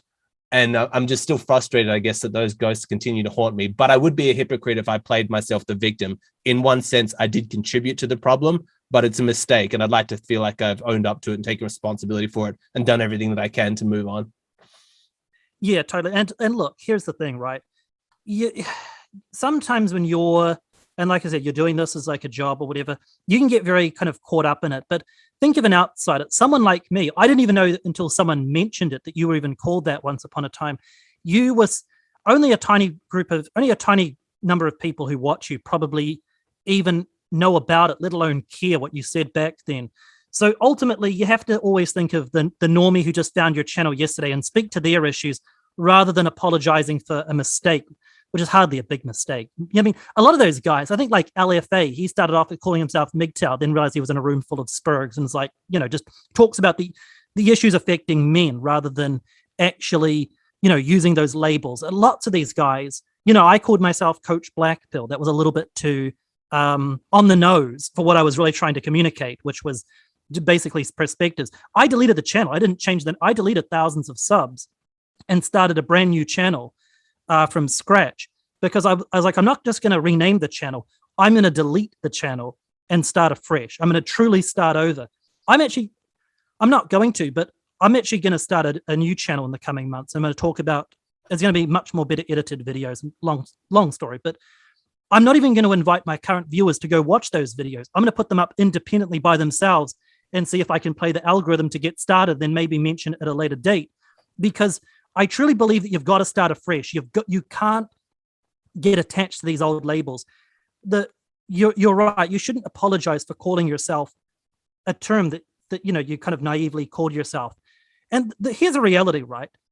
And I know we kind of agree not to talk about this, but it's sympathetic to your point. So the truth of the matter is, if you actually look at a label like Red Pill, right, you probably are your own definition of it. It's just that that it's such a broad term that cannot be linked. It's such a loaded term that there's no point in associating with it. Because what's the point? Like you said, the chemistry in the brain between men and women isn't deemed by a metaphor that can only be found on Urban Dictionary that was created within the last 25 years. These terms mean nothing. What was going on between men and women 1,000 years ago is exactly the same chemistry as what's happening today. It's not linked to any of these Urban Dictionary metaphors. So I have contempt for these people I feel sorry for them and have contempt for them, who they're so lacking in a foundational identity that they become attached to something that isn't them. It's no different from religious, sectors that feel personally insulted when you criticize a certain religious sect. Well, I belong to that religious sect, thus you're insulting me. It's like their ideology their very sense of self is intrinsically connected to something that they didn't create. They didn't create any of these metaphors or any of these religious sectors or any of these political ideologies. It's not them. It's just something that they identify with it, but it becomes trapped in their identity and they get very defensive of it. Same thing with labels and everything. And yeah, I wouldn't feel bad because you 3 years ago kind of maybe just named your channel after it. It's very inconsequential. At this stage, to be honest, I feel more sorry for myself, but I do let the criticism come. But look, just because you don't know, and you make a good point, possibly a lot of my audience doesn't know. Like I was into PUA stuff back when I was like 19, 20, and it helped me develop social skills and meet women and get girlfriends and all of that stuff. And then I just sort of forgot about it. I lived my life. And then for a completely different project, I came across the Red Pill and I was like, oh, cool. Like they're now talking about evolutionary psychology. It's got this new thing. And I had this idea like, hey, like there's all these guys talking amongst themselves about women and about all these dating ideas, and most of it seems pretty interesting and pretty good. What we should do is we should go and tell this stuff to women and then get their perspective on it if it's true. And because I thought that women would largely just sort of agree with it. And that was the first 30 videos or so of my channel, is I just took my camera to universities, to the beaches and things like that. And I was like, hey, here's what red pill, people on the internet are saying about women and about your preferences. Like, what do you think? And, lots of women are like, yeah, that's pretty much accurate. And some women are like, no, that's not me at all. Got a bit of a mixed bag, but that's kind of why I called it red pill interviews, because I never really intended at that stage to do anything more beyond this, except to be like, hey, that's an interesting idea for content. I wish that, I was looking for that content online. I couldn't find it. When I couldn't find it, I was like, oh, maybe I'll just sort of make it. But as time went on in the comment section, I got more invested in it. And I was like, oh, there's lots of people out here genuinely hurting. And then when I looked at some of the advice online, I was like, wow, a lot of this advice is bad. Like I feel like I have more knowledge on this than the expert who I'm listening to. So I started posting my own ideas, and then it all just sort of took off from there. But that's the story for anybody who doesn't know the history of how I got onto YouTube. Cool. Hey, do you mind, Alex, if I just take a 1 minute break from the stream? I missed a call that might be a little bit important. I will be back in about 1 minute. Are we able to pause the video? I'm sorry if this is going to interrupt the editing, but is that all right with you? That's all right. I'll just monologue for a minute. You do your thing. Yep. Cool. So I think when Jimmy gets back, we're going to ask him to talk a little bit more about what he was mentioning between this pink pill versus the black manosphere, because this is something that has come up for me, in that the number of consultations that I've done with like African-American guys, with like black guys in the United States, seems disproportionate to the number of men, like how much of the population it should be. And it makes me curious as to what specifically is going on in that subculture in that country that means that this content is really resonating deeply with them, that they're seeking more help. And because he alluded to this earlier, I'm hoping that Jimmy's going to be able to shed some light as to why that might be, because it's just something that has been an oddity, like a curiosity that I'd like to hear more about. Hey, sorry, I'm back. What was the question? Sorry, I apologize for that. I said to make a quick call.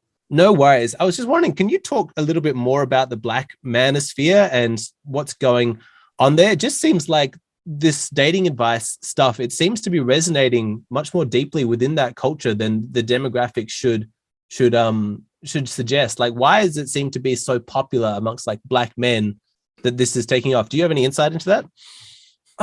Yeah, well, I've been following it for a while now. A couple of years ago, the black manosphere was only a few thousand guys talking about these sub-genres, like about walking away from black women and all of this stuff. And it seemed like a very small niche, and I just paid it no mind. And then about a year ago, I noticed that Kevin Samuels was, getting around 80,000 subs, 100,000, 150, 200. This is only just a few months ago now. And his audience is obviously of that persuasion. And I noticed it getting bigger, and then Fresh and Fit started to rise. And I started to see these channels really blowing up. And I thought, there's only so many black men in America, and there's only so many of them on the internet watching YouTube. And these guys are getting millions of followers. So that's a large section. It's honestly, it's a very, very convoluted, very complex subject. I'm actually going to make a video about it at some point, because I can't give you just a dismissive, it's because of this or because of that. But ultimately, it seems to be a mixture of the general struggles affecting men in general that all men can relate to. Basically, there are, I will say, grievances with women's behavior. And then you have the black female narrative about it, and that's when you start getting into politics and the economy and black women wearing too many weaves, and black women are masculine. It's kind of a mixture of some of the narratives that you get from the manosphere about how women these days are hyper masculine, they're not feminine anymore. Some of these types of ideas that you start to see about just women in general. And it's got like this ethnic, it's got like a racial spin on it. But the thing is, right, the black manosphere, the guys getting kind of wrapped up in it, they have their own statistics that is intrinsic not to being the black manosphere, but just to being black men, right? And then the black quote unquote woman sphere, the Cynthia G's of the world, She's a biggest channel, about 70K subs, but she gets a lot of views. Women like her who are Black women, they are attacking the Black manosphere based on the shortcomings of Black men. You say as Black women, we are, we're a bunch of women from the ghetto who wear weaves, who aren't feminine like you want us to be. We're not the mammies you want us to be. But you guys have the highest conviction rate, and they attack the Black manosphere based on negative statistics about Black men as a whole. And that's created a very nasty fight between these two groups. So yeah, it's a hot mess. It's way too I don't want to talk about it on your channel because I don't want to speak off the cuff, because I could get your channel trouble with the algorithm by talking about it. I'm happy to talk about the issue itself. I'll go deep on the controversy itself, but it's a very sensitive topic, and it needs to be dissected properly in a not in a scripted way. But I will do a video about that war that's gone on between the two of them. But that is a summary of it. Is you have the Black manosphere who will take the talking points of the general manosphere, that women are hypermasculine, that they suck, basically, that they're not doing all of these things that made women great 100 years ago, and then they put a racial element onto it. Black women are all this, they're obese and everything, and they start injecting things into it that are systemic to the Black African American population. And then the Black women on YouTube, and there's a lot of them. They're not just like a group of small channels. There's a lot of big channels. Some of them have several hundred K subs that get pretty decent views fighting back against these guys. They will make videos talking about why, as a Black woman, you shouldn't date Black men because of all of these very controversial reasons. It's a very touchy subject, and I don't even want to get into the specifics of it in today's video, but that's the summary of what that little fight's about, basically. Okay. Well, no, I appreciate that. I'll watch your video on it when it comes out. It is something that has appealed to me, that's curious, I suppose, as to what's going on. But just listening to your basic answer there, it seems a lot more complex than even I had realized. It also strikes me as incredibly sad that that's going on, but we'll wait and find out more. I suppose it's just another example of that cross-genre appeal that we were speaking about before, that potentially if we're able to talk about men versus women, or that kind of thing, but also add in like a racial element, like this is specific to our cultural community or whatever, that's it's going to appeal to more people potentially. That's going on. Yeah, it's honestly, it's a cross-section of everything. It's a cross-section of it being increasingly hard for, because let's mention sort of this is a talking point you often find within the Black pill, but on Tinder and on dating sites, there is a racial hierarchy of preference by women, right? That broadly speaking, if you live in Australia and you are a white guy, even say an Indian guy with a similar face, similar height, similar age, statistically he's going to get less matches, right? Because of, I'm not going to say that's a bad thing about women. I don't really believe in the concept of sexual racism. It's like, are gay men misogynist because they don't want to sleep with women? No, it's just their preference, right? I'm not a big believer in judging people for having a gender or racial preference, and it's not saying bad about these demographics. And there's a big argument to be made. How much of it is just culture? Negative representation of certain races on TV has led to, the stereotype of like the Indian nerd makes women think that all, like I don't want to judge. I don't want to condemn anyone for their preferences, but realistically speaking, and I'm not going to have it now, but I have data on this, is that realistically speaking, there is a hierarchy, and Black men, they're not at the bottom, but you've got the intrinsic issue of where Black men in America fit in the dating market based on the fact that they are a certain persuasion. And then you have the economic factors affecting Black men. And I'm not going to say it's their fault or anyone's fault. I'm not saying making any point, but you've got the economic factors. You've got elements of Black male culture. There is, and again, this is such a broad claim. I understand that everything I'm saying is debatable. Every single one of these points you could say, well, that's not technically true because of X, Y, Z. But generally speaking, amongst Black men, there's a culture that being successful with women is a core part of your masculinity. Now, that's part of every culture, but with rap culture, and all of that type of stuff, there's a lot of Black guys from the time they're in high school, they feel under pressure to be perceived as successful with women. So they have to live up to something that can be very difficult to do in certain situations. Not every Black man can be walking around with all of these snow bunnies on their arms, sort of thing. Not every Black man can live up to the image. So they have an image that a lot of them can't quite live up to. And you combine that with the shortcomings of a lot of Black women on Tinder, perceived shortcomings. They're this, they're that. That cross section of these phenomena can kind of come together, and I can't connect with it. I can't even sit through a Fresh and Fit video. I can't sit through a Kevin Samuels video. It's painful. I don't get it, but they've obviously tapped into something if they're getting all of these views and all of this traction. Well, there may be a well of anger there that's desperate to try and find like an outlet, I suppose. That seems very very difficult. What I'd encourage, I always just try and ask people, but I'm not doing consultations anymore. I wish I'd asked this more, but any of the Black members of my audience, in the comment section, if you have any insight as to what's potentially like going on with this, like why Black men seem to be perhaps more into these topics than white guys, or if that's even true, if that's just a misconception of mine, just anything. I like to learn directly from you guys, so please let me know. Is it right if we move on to something different, Jimmy? Yeah, absolutely. Let's do it. All right. So one thing that I think is an interesting point is that a lot of the people who give advice online, they can fall into one of two categories, and there's also obviously some crossover. There's either the kind of like Jordan Peterson, Sam Harris kind of thing, where it's like, hey, look at my ideas, like let's discuss these ideas.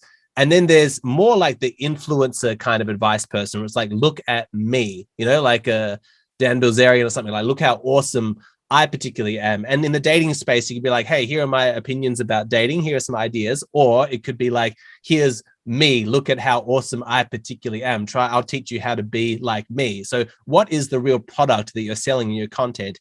Is it ideas, or is it you as a personality? Now, for me, the answer is extremely obvious. It's all about the ideas. I think on a personality level, probably lots of people would find me a little bit strange. I live a very unique kind of lifestyle. It's not necessarily applicable to everybody. Not everyone wants to live the same way that I do, and that's completely fine, because it's about the content. It's about the ideas. What is your opinion of people who are making themselves the product? Why do you think that they do that? What's the appeal? What are the dangers in it? Any and all thoughts. I'd love to hear your perspective on it. Yeah, it depends what their goals are. If they are a professional, then I guess the only reason why they're doing it is because it gains them traction. If you're just a vlogger and you just want to express your experiences and you want to talk about, I don't know, if you want to make it about you, like a vlog, that's fine if that's your goals as just a person who's just doing it for a passion. If you're a big time professional, I mean, I don't have strong opinions on this one. This is actually a topic I don't have strong opinions on. At the end of the day, right, so much of what, even the ideas that you sell are basically based on who you are. Like Jordan Peterson, for example, he would not be who he is if he didn't look a certain way. Now, you might think, oh, that's not true. Now you've gone full black pill, right? But it's true. The subtle elements of Jordan Peterson. He's very tall, not very tall, but he's quite tall. He's got a certain type of. If Jordan Peterson was a 5'1" man from the Middle East or something, and he went on TV and said the same ideas, he wouldn't have the following that he has, because he is a surrogate internet father figure to a lot of young men. He fills that role. It's been proven that most United States presidents are all above 6 feet tall. It is who he is. You can say, oh, he's an ideas man. He's not presenting a character, but he is presenting a character. Everybody on the internet who, claims to be presenting just ideas, they do inject a lot of, quote, who they are into it, right? So I haven't thought about this. This is the first time I'm really coming to this sort of conclusion. But I don't have a preference. Obviously, I myself, I can't stand caricatures on the internet. I don't watch Manosphere content creators at all. I watch, my favorite YouTube channels are like history channels and stuff like that. I'd rather watch a World War II documentary than listen to some guy talk about, what women find attractive. I'm not into that stuff myself. But I don't have a preference for what people should be, but I would be very cautious about saying, oh, this person's all about ideas as opposed to presenting a character. Because to a certain extent, these ideas gentlemen, they play a character in the people watching their lives. They play the surrogate father or the surrogate this or that. So yeah, does that make sense? I think I disagree, but I suppose it's more about conscious intent. I can definitely take on your point that a certain amount of their personality coming through that is going to resonate with people is inevitable. But I guess my question was a little bit more about the deliberate, conscious choice to do it. So just as an example, you tend to find people who are, so let's talk about like wheat waffles or yourself, for example. You don't really show your face, so when you're talking about ideas, it's kind of about ideas. Whereas if you go onto like a pickup artist like channel or something like that, you may find that he's, really muscly, he's got really great clothes, a really great haircut, things like that, like he's selling himself as an image that's more of a conscious choice rather than a discussion of ideas. Does that make sense? Oh yeah, absolutely. And like I said, that would be like Kevin Samuels, for example. He does kind of, in a sense, sell ideas as well, but so much of it is wrapped up in him just presenting an image. I call Kevin Samuels the Congo dandy, because there's these men in Africa, in like the central part of Africa, who are dirt poor. Yeah, who are dirt poor. They dress up in these, extraordinarily expensive suits, even though they sold their farms, they sold, their daughters or whoever they had to sell to buy that suit. And they walk around the swamps, like the muddy swamps of some, godforsaken country, in a country that probably doesn't even exist anymore. There they are walking through it, wearing these, thousands of dollar suits because, well, I don't know why they do it, but that's what they do. And Kevin Samuels is the black manosphere in a suit. He's every single dusty, as they call them. He's every single dusty, just wrapped up into a fancy suit. So yeah, that's what a lot of these guys do. They sell a projection. And it's been proven that if you take a photo of two people, right? If I took a photo of you and one of them was the original photo, I edited it to make it more attractive. I improved your eyes. I gave you a little bit of a sharper jawline. If I showed you those two photos and said, which one of these is you? Studies have been showing that people overwhelmingly choose the edited, more attractive one as the one that they think is them, okay? So a lot of times, what people do, you see it all the time in the fitness, YouTube fitness, these bodybuilders that are all on the sauce, doing bench presses and everything, is sometimes it's a projection of what the viewers think is their perfect selves. If I go to the gym and work out for 5 years, I'll look like Elliot Hulse or the Hodge twins, even though those guys have genetics that the audience don't have, but they are a projection of what the viewer thinks is their potential. So, ironically, it's not true with guys like Donovan Sharp. I think I would get more matches than him with all of his muscles. But, a lot of these guys are the projection of what the viewers think that they want to be. So that's kind of the game they're playing there, if that makes sense. Absolutely. I'm just, for full disclosure, every time you mention an individual's name, I got to say, I get a little bit nervous that potentially people will think that, like I'm on board with all of these criticisms, but I don't, just to reiterate it, I suppose, I just don't know enough about these people. I've never watched Kevin Samuels video, but I've seen his name in my comment section. I keep seeing people mention Fresh and Fit. Oh my God, I've gotten so many comments on the Fresh and Fit, and I've watched like half of one video that was it, or was somebody reacting to it, or things like that. But got everyone saying, Alex, you've got to go on the Fresh and Fit podcast.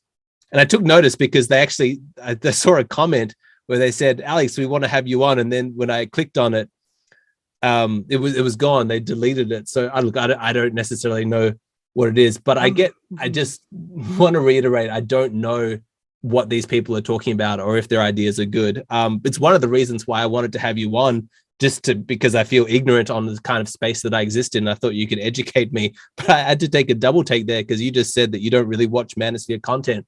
Because my perception of you was someone who watched heaps, which is why you were able to make the content that you did. Well, look, you don't, there's only so many, because the thing is, right, they're always doing the same thing. It's like working a call center. They take the same call every day. These guys do the same video week after week. So I would never criticize someone I haven't watched. Like, I've sat down and suffered my way through one of Rollo Tomasi's 3-hour live streams to come up with the points that I make. And he, by the way, I don't want to throw too much shade at him. He's not even that bad. Same with Donovan Sharp, but they're just the first names that pop to mind. They're not even the worst of the worst. But the point is, right, I've seen, once you watch a few videos, you've seen every video, because they are just the character. They're just, every video is just reaffirming this portrayal of themselves, this character that they're trying to put on. So you don't need to watch hundreds of hours of it to get a sense of it. Like, I'm trying to think of an example. You probably haven't watched every one of my videos, but you seem to have a pretty good sense of who I am. You don't need to sit through hours of these people to get a feel for what they're all about. And sometimes it just takes one video. If I showed you a video of some guy making like a white supremacist video, some guy with a swastika on his chest making a white supremacist video, and he uploaded hundreds of videos to his channel. Once you've seen 3 of them where he's talking about the Aryan race or whatever, you get the idea, to get the sense that this content might not be for you. You don't need to go watch oldest to newest and watch every single one of them. Once you've seen the thumbnails, you've seen the titles, you've watched 3 videos, and 2 of those videos were identical, and the third one was just saying the same point again. You've seen as much as you need to see. Like, if I showed you some feminist channel, she's got purple hair and a pride flags on her eyelashes and everything. She's talking about like the patriarchy, the wage gap, and everything. And every video is like debunking Ben Shapiro. You could tell by the title and the thumbnails what she's generally about. And once you've sat through a couple of her videos where she's confirmed your suspicions, you kind of know what you're dealing with, right? So yeah, that's why I say I don't watch Manosphere content. I know of all of these people. I know of many, many, many that I haven't named, but I don't watch their videos because I would have self-deleted long before this live stream if I had to sit through as much as some people watch. So yeah. So I take your point. I think that I disagree, although I understand where you're coming from, but I'm just trying to be internally consistent, because in truth, I think when it comes to a very complex set of ideas and a nuanced point of view, it actually does take time in order to understand them. And so I wouldn't, if anybody said to me, Alex, I've seen 3 of your videos and I get where you're coming from. Oh yeah, like I get your deal. I get your stick. I would be so insulted. I'd be like, well, no, I wouldn't be insulted. I'd just think that the guy's an idiot. Like, how arrogant could you possibly be to think that you can understand my worldview after such a small period of time? I think that generally it takes a long time and a lot of exposure to somebody's ideas before you can generally get to where they're coming from. Now, admittedly, the more simplistic the idea is, or the message being sold or the image being portrayed, the shorter the amount of time is going to be taken before you get where they're coming from. And so if it's what you're saying is true, that the people are producing videos that are kind of cloning each other, and it's the same thing over and over and over again, everything you say makes kind of total sense. But I don't think I could judge somebody on that standard when I myself wouldn't want to be judged to that standard. And I mentioned this in a recent Patreon video, and I had a guy, message me sort of saying, I've sent some of your videos to my male friends before, and the feedback that they give me is like, oh, but that guy, he's like this, or he's like that, And I try and say to them, please watch more of his content. Keep watching. Watch, 10, 20, 30 of his videos, and you'll get where he's coming from. And then the stuff will start to make more sense. And I really resonated with what he was saying, and the frustration that his friends were kind of prematurely judging me on that, because I actually do think there is a danger in today's culture of assigning people to groups and ideas and simplifying their perspectives without actually taking the time to properly understand their perspective. And I hate when it's done to me. And so it's just another reason why I don't tend to talk about other individuals, is because I shouldn't make judgments on people before I've actually done my due diligence on them. And I learned my lesson. There's such a perfect example of that with wheat waffles. And I'm going to address that in a future video. But I made one video about like his content before I watched any of his other stuff. And then afterwards, I chatted to him for like an hour and a half, and we had some emails back and forth, and we still email back and forth every now and then about various topics. And my first perspective on him, I think, was totally wrong, or like 90% wrong. And I just feel embarrassed about that. I'm going to redress it in the future, but it's just an important reminder that I think that you need to speak to somebody, and you really need to actually go into depth about where they're coming from before you start to speak on their behalf. Like, this is what you think, and this is what you believe. So I don't know if you take that as in any kind of criticism. I guess just as one of your audience members, for full disclosure, I had assumed when I watched your kind of commentary on this kind of stuff that you were a lot more informed on what they talked about than what I'm now hearing you actually are. And it makes me a little bit nervous, if I'm totally honest. I'm like, oh, maybe I'm just in my mind, I'm like, oh, maybe he's not as credible a source on this stuff as I thought that perhaps he was. Yeah, look, that's fair. Those are fair points. Once again, conceptually, I agree, but there's a lot of caveats to what I would say. First of all, I don't watch it as a source of enjoyment, but look, I did a 40-something compilation of all of their back and forth. There was these two guys, these two dating coaches. Both of them are pretty insignificant, but these two dating coaches that are suing each other for defamation. They got into this gigantic war with one another. I had to sit through hours of content to watch it, but the point is, I wasn't enjoying it. So when I say I don't watch these channels, I'm saying when I get a chance not to, I don't watch it. And there's been very few times that I've like made a statement about somebody without feeling like I've definitely seen enough of it. You're absolutely right. I hate it when people, they'll watch one of your videos and they think they've got you down to a peg. And it's like, that's one video about one subject that doesn't say anything. Now, there is also a little bit of a caveat to that. You don't want to underestimate people's first impressions. There is something to be said for instinct. Have you ever met somebody that you instinctively got a bad sense of, something they were lying about? Have you ever met somebody that you initially trusted, then they said something to you, and your brain sort of just didn't accept what they had said as reality, but you just kind of, because it's our instinct to trust people, we do it. And then later on, you're finding out that they totally lied about something. You're like, oh God, why didn't I listen to my instinct? So I absolutely agree that you shouldn't judge people without getting to know them. But here's the deal, right? You've probably seen those Facebook memes. It's like some quote like, there's one about how strong men create good times, and then good times creates weak men, and all of these things.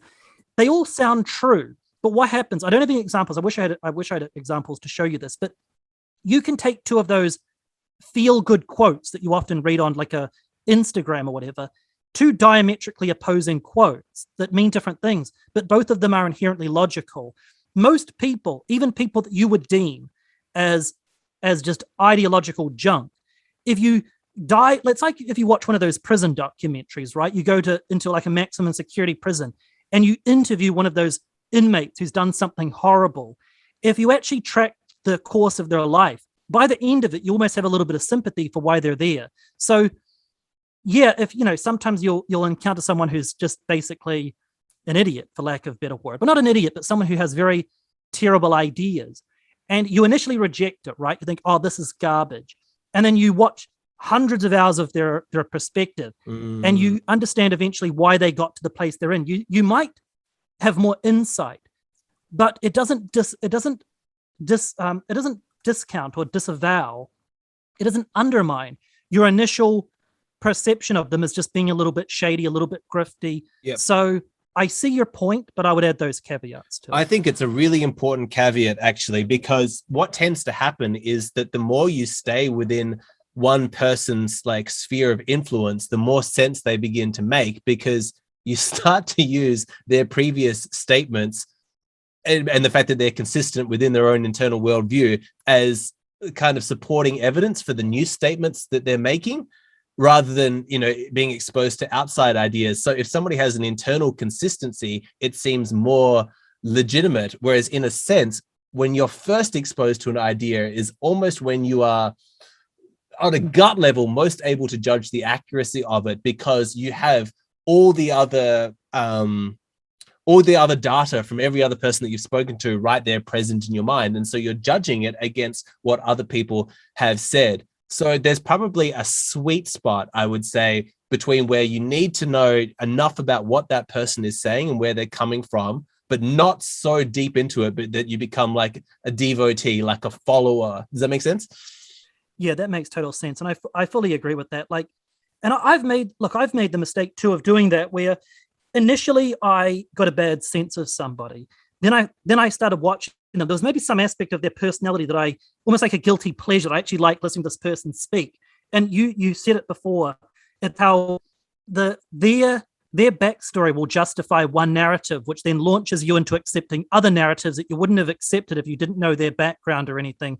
And there comes a point where they'll just say something so off the wall where it kind of snaps you out of it. You're like, did he really just say that? This totally nonsensical thing. Like, we do know, of course, that not everybody who runs our government is actually a human being, right? Like, we know that they're not all biological humans. And you're like, wait, did he just say that? And then you snap out of it and you're like, what have I been listening to for the last 3 months for an hour a day? Like, who is this nutball that I accepted because I gave them a certain amount of a certain amount of bread that I shouldn't have. So yeah, it's definitely a and you find that there's like, if you look at cults and things like that, they specifically cut you off from external sources of information because they're trying to keep you so that they're the only people feeding you data, because it lends credibility to their message. And it's why it's, do you ever get the sense that some of these individuals, I often wonder about the actual psychology of the kind of people who give advice, because I'm someone who gives advice on YouTube, and I wonder, like, what are other people's experience of it like? Do you think anyone's falling victim to like a guru syndrome where they really, they get carried away with their own sense of importance and really encourage, like a disciple-like attitude in their followers? Well, the real question is there anyone who isn't thinking themselves as a guru? The egos and the attitudes and the sense of self. It takes me 10 minutes to record a video. Thus, I should get paid a certain amount for taking the time out. My opinion is worth so much more because, they start to get this sense of, well, I have X number of subscribers. Thus, my opinion is so much more valuable to the people who watch me. It's like, just because the number of hours a week you put into recording videos, if you had been working a great job at that same rate, means that you are somehow, by order of the universe, justified to receive X amount of financial compensation for that time.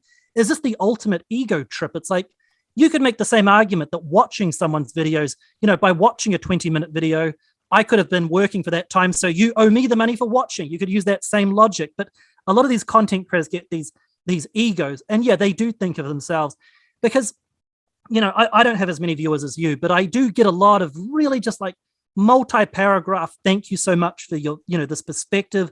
I was trapped in the cycle of anger or this and that, and it's these really wonderful messages, right?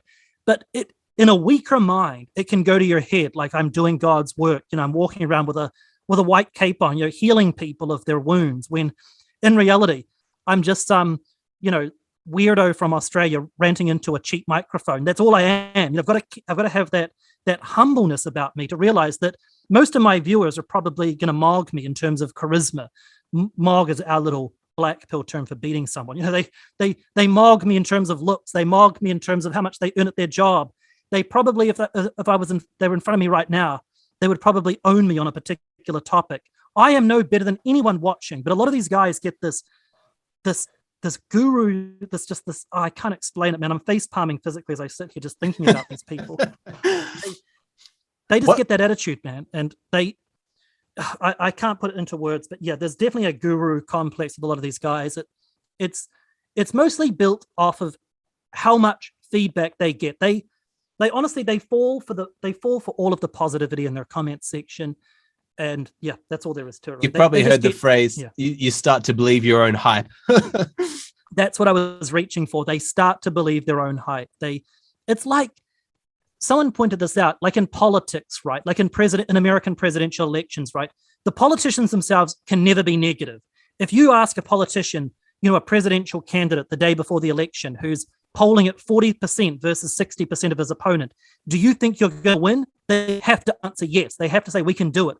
They can never be like, oh, well, I've seen the polls. Looks like I'm in trouble. They can't say it. And what happens is that the media outlets that tend to be biased towards it will constantly put out propaganda like, yeah, he's kicking ass, and a lot of these candidates will begin to believe it. They say that Mitt Romney was just completely blown away. Mitt Romney was the 2012 presidential candidate, right?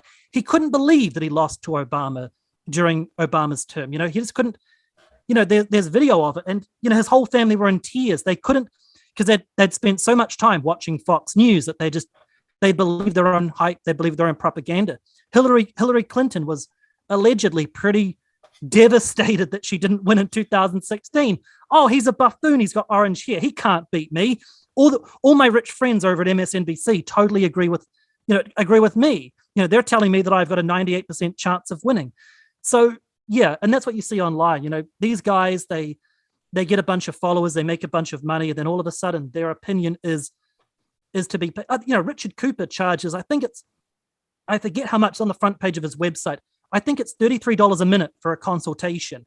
You couldn't pay me $33 a minute to get advice from Richard Cooper, but he charges $33 per minute. I think it's that. I could be technically off, but it's on the front page of his website. If you go to it, how much he charges per minute for a consultation. And this guy will defend to his dying breath that he's not just, should I do it, but I'm, by power of the universe, by power of my voice, by power of how many followers I have, I'm entitled to that money. It's a total savior complex that these guys have, and I can't stand it. I'm just picturing how much stress it would put me under if somebody paid me $33. I'd feel like I'd need to fit $33 of wisdom into a minute, and I don't think I'm smart enough or wise enough to be able to do that. I don't think I have enough unique information that's not already covered in my YouTube videos that could justify that. So rather than judging that individual, I just, from a selfish point of view, that would send me just bonkers. I'd be so filled with anxiety if I felt like I had to live up to that amount of money. I wonder why I'm different, why that doesn't, why do you, am I crazy, or most people, would they feel like I feel? Well, I personally would feel under tremendous pressure if someone said to me, like, if some poor guy who didn't have a lot of money said, I'm going to donate the rest of my trust fund because I watch your videos, CBP, and they're just so wonderful and deep. I'd be like, dude, you're wasting your money. I'm, maybe for like an entire course, I'd charge $33. You know what I mean? Like, I'm not, I'm not anywhere near capable of that. And for $33 a minute, there's no amount of words I could say. I could have Jesus of Nazareth, recorded on voice recorder, the man himself, and I couldn't live up to what could possibly be worth $33 a minute. I can't even fathom it. I would personally feel under so much pressure. If let's say some multimillionaire watches my channel, I found out that some person who's worth $100 million watches me, and they said, I will pay you $33 a minute to talk. I would say, that's great, but you are treat it as a donation, okay? Treat that money as a pure donation.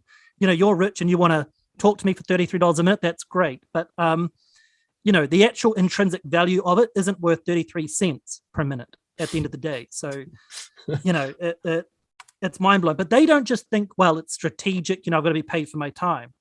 They would feel, let's say, for example, you agreed to a 5-minute conversation with one of these guys, which is worth, several $100s, if my math is correct, right? And you didn't pay them. They would be so angry. Like, I took 5 minutes out of my life to you, and I didn't get something material back for that.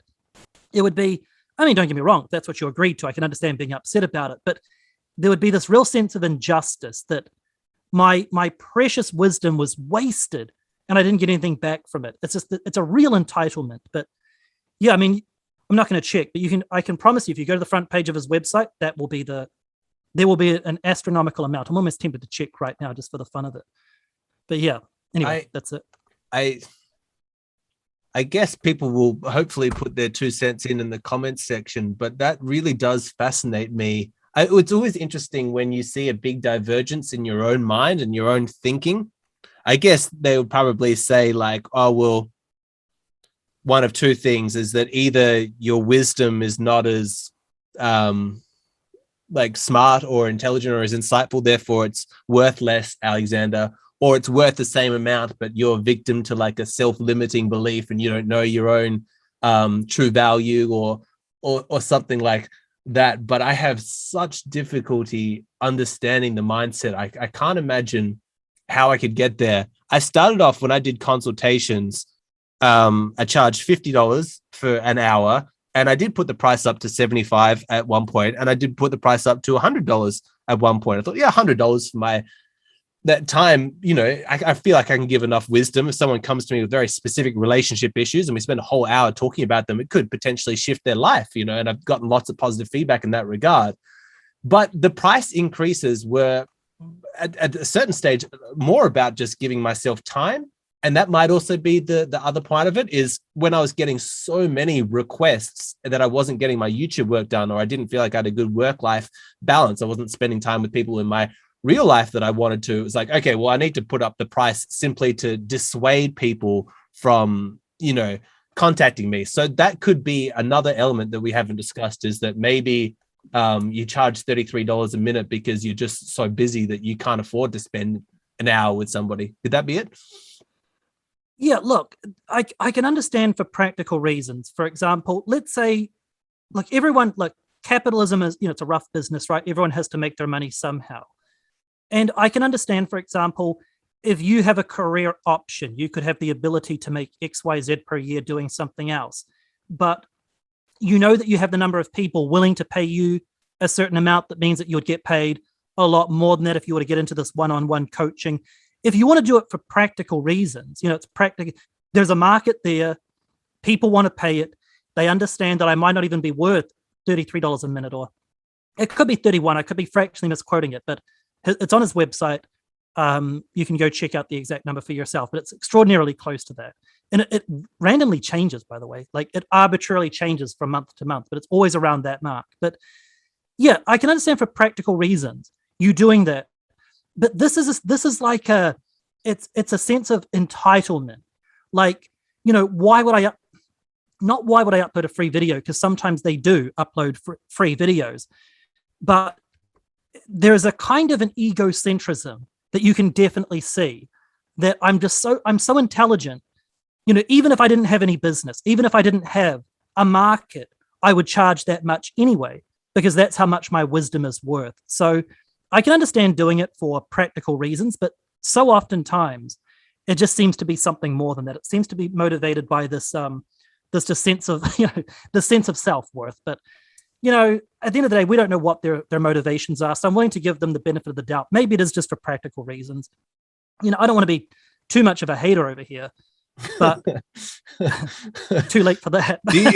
Do you have, I mean, the elephant in the room, of course, is that we're both YouTubers, and I'm a YouTuber who, I mean, you I guess do commentary. I do specifically give advice. Is there like a checklist in your mind? Like, how can I check in with myself, and like, what questions can I ask myself to see, all right, Alexander, am I starting to develop like a guru complex? You know, what would I need to be checking in about myself to make sure I'm not going down that path? Well, I can tell that you don't have that attitude. So I don't think you're signed off. CBP says I'm fine. Yeah, no, I can tell that you don't have that attitude. I don't think you're in danger of developing it. You're not like a borderline case of like, you know, maybe the gods at YouTube need to demonetize you for a couple of months just to get your ego back in check. You don't need that type of treatment. You know, sometimes I'm not a big fan of censorship, but when one of these guys loses their YouTube channel for a week, it's like, that's a good reminder of how things could be for you. You know, the fact that, you know, the people at YouTube took you down for a week, whatever. I've seen these guys lose their channels for a bit, then they get them back. I'm not in favor of the censorship behind it, but it is good for their egos for them to be sitting there with 0 followers for a week, only their email list as people to contact, only their Twitter as their only source of contact with their pay pigs. Because it's like the ego needs to be cut down to size. Sometimes it's good for a video that you put out to get ratioed. Sometimes it's good to go to make a YouTube video that gets 8,000 downvotes. Sometimes that's good for your ego. It reminds you not to get too full of yourself. And there have been times when I've put out a video and I've just had this cocky attitude, and it gets totally just ripped to pieces in the comment section. And I have to reflect. It's like there's 2 possibilities. Either I'm a genius, or the people, or the overwhelming majority of people say that I'm factually wrong about this or that. Don't get me wrong. If you get rated by someone with an ideological following, you do just have to put it out of your mind and say, oh, those guys are just hero worshipping. But when you're talking about something, conceptual, ideological, and you get roasted for it, that can be a great way of being humbled. So I think that it is important to get that from time to time, But you yourself, I don't think you're at risk of developing that. I can just tell from talking to you that you don't have that. You're not at risk of developing that. So I wouldn't even worry about it too much. All right. I thank you.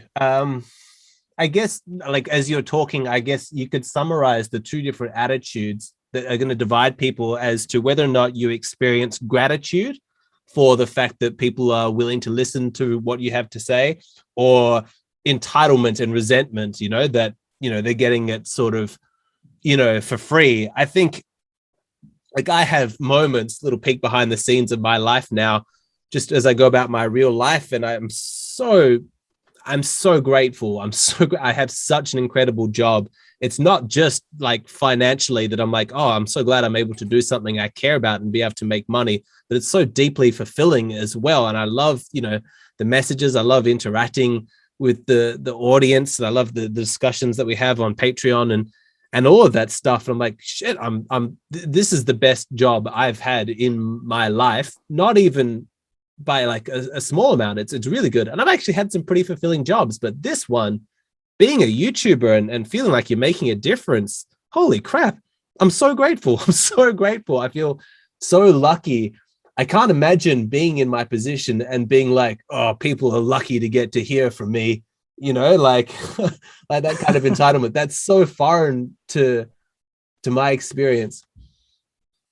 Yeah, totally. And that's honestly, that's all you can do. And at the end of the day, I wouldn't even ruminate is the word I'm looking for. I wouldn't even ruminate on it too much, because it's not, look, it's okay to be cringe on the internet. It's okay to put out a video, and we're not going to go into detail about it, but your first response to wheat waffles, where it's just, oh, that was a take and a half. But sometimes it's fine to be cringy on the internet. I've put out so much cringe.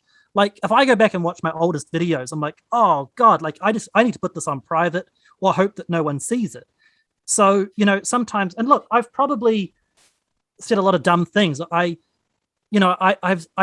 people have roasted me in the comments section where I've said dumb things, like pronouncing the planet Pluto as Paluto, and just weird, weird cringy things that I do. Saying for all intensive purposes instead of saying for all intents. I don't even know what the actual saying is. My version of it is for all intensive purposes, which is apparently not the way you're supposed to say it, Yeah. So it's okay to be cringy on the internet. Don't take it to heart, but don't develop a God complex either. And you've found the right balance, and I don't sense that coming from you. So I think you're good to go in that department. Oh, well, thank you. I hope people feel like we're not just having a mutual admiration fest. Hopefully, we've had some pushback and some disagreements. I'll say one thing on the Paluto thing, which I think is really funny. One thing that really does bother me is when I get I imagine British people or American people correcting me on the way I say data, DATA, which is a word that comes up more than you might imagine in my videos. And oh, it's data. How dumb are you? It's with zero conception that Australians have a different pronunciation for the word, that always really bothers me. I'm dude, I'm Australian. Can't you see my accent? I must admit, I've actually cucked out a little bit on language. I now say data to avoid people roasting me. I now use American terminology. You sell out. Because I come from New Zealand, which is way more Britishy, way more, it's we would never say asshole in New Zealand. That's just like that would just be the most American imitation ever. But now I don't even say ass on YouTube just because it just sounds so Britishy and so New Zealand. I just use the American vowels now because I just know that it's like, I don't want to deal with, I don't want it to distract from the point that I'm making. So now I've actually been a total cuck on that issue. I just use American terminology even in Australia, I say the number 6 instead of the number 6. That's how I say it, 1, 2, 3, 4, 5, 6, right? That's my natural way of saying it. But in Australia, that just sounds weird. So I've now, when I'm talking to like a client, I try and say it the Australian way. I try and add a little E sound. I say six of them, or I can't even do it properly, but I try and do it the Australian way just to avoid the cringe factor. So yeah, I wouldn't worry too much about that. No, I guess as I'm thinking about it, like, do I say dance? Like, let's go for a dance, like a good British person? No, I say let's dance. That's the American thing. So I guess it's all just a big mongrel of languages. But look, I think this has been a good discussion, but I do feel like I've largely been asking you questions, and just in case, I feel like that's how it's naturally flowed. Hopefully I'm not socially clueless, and that's actually not what's been going on. But I want to give you the opportunity. If you have any burning questions that's been on your mind or anything that you want to ask me or challenging me on, I definitely want to get to that before we wrap up. I was gonna kind of ask you a little bit about the looks thing, because people from that sphere are gonna be like, oh, he thinks that he's an 8 out of 10 or something or rather. Did you want to talk about that, or should we just hit me? Whatever you like. Yeah, please. So the general kind of perception from like the black pillars and everything is that you were coping when it comes to like looks or whatever. They're like, oh, he thinks that he's this 8 out of 10 guy, but he's really like a 6 out of 10. You pretty much addressed it, but did you? This isn't even my question. I'm just asking because I know people in my comments are going to ask you about it. Did you want to address that one, or did you want to save that? Maybe talk about it later. Yeah, sure. So, what's the specific question?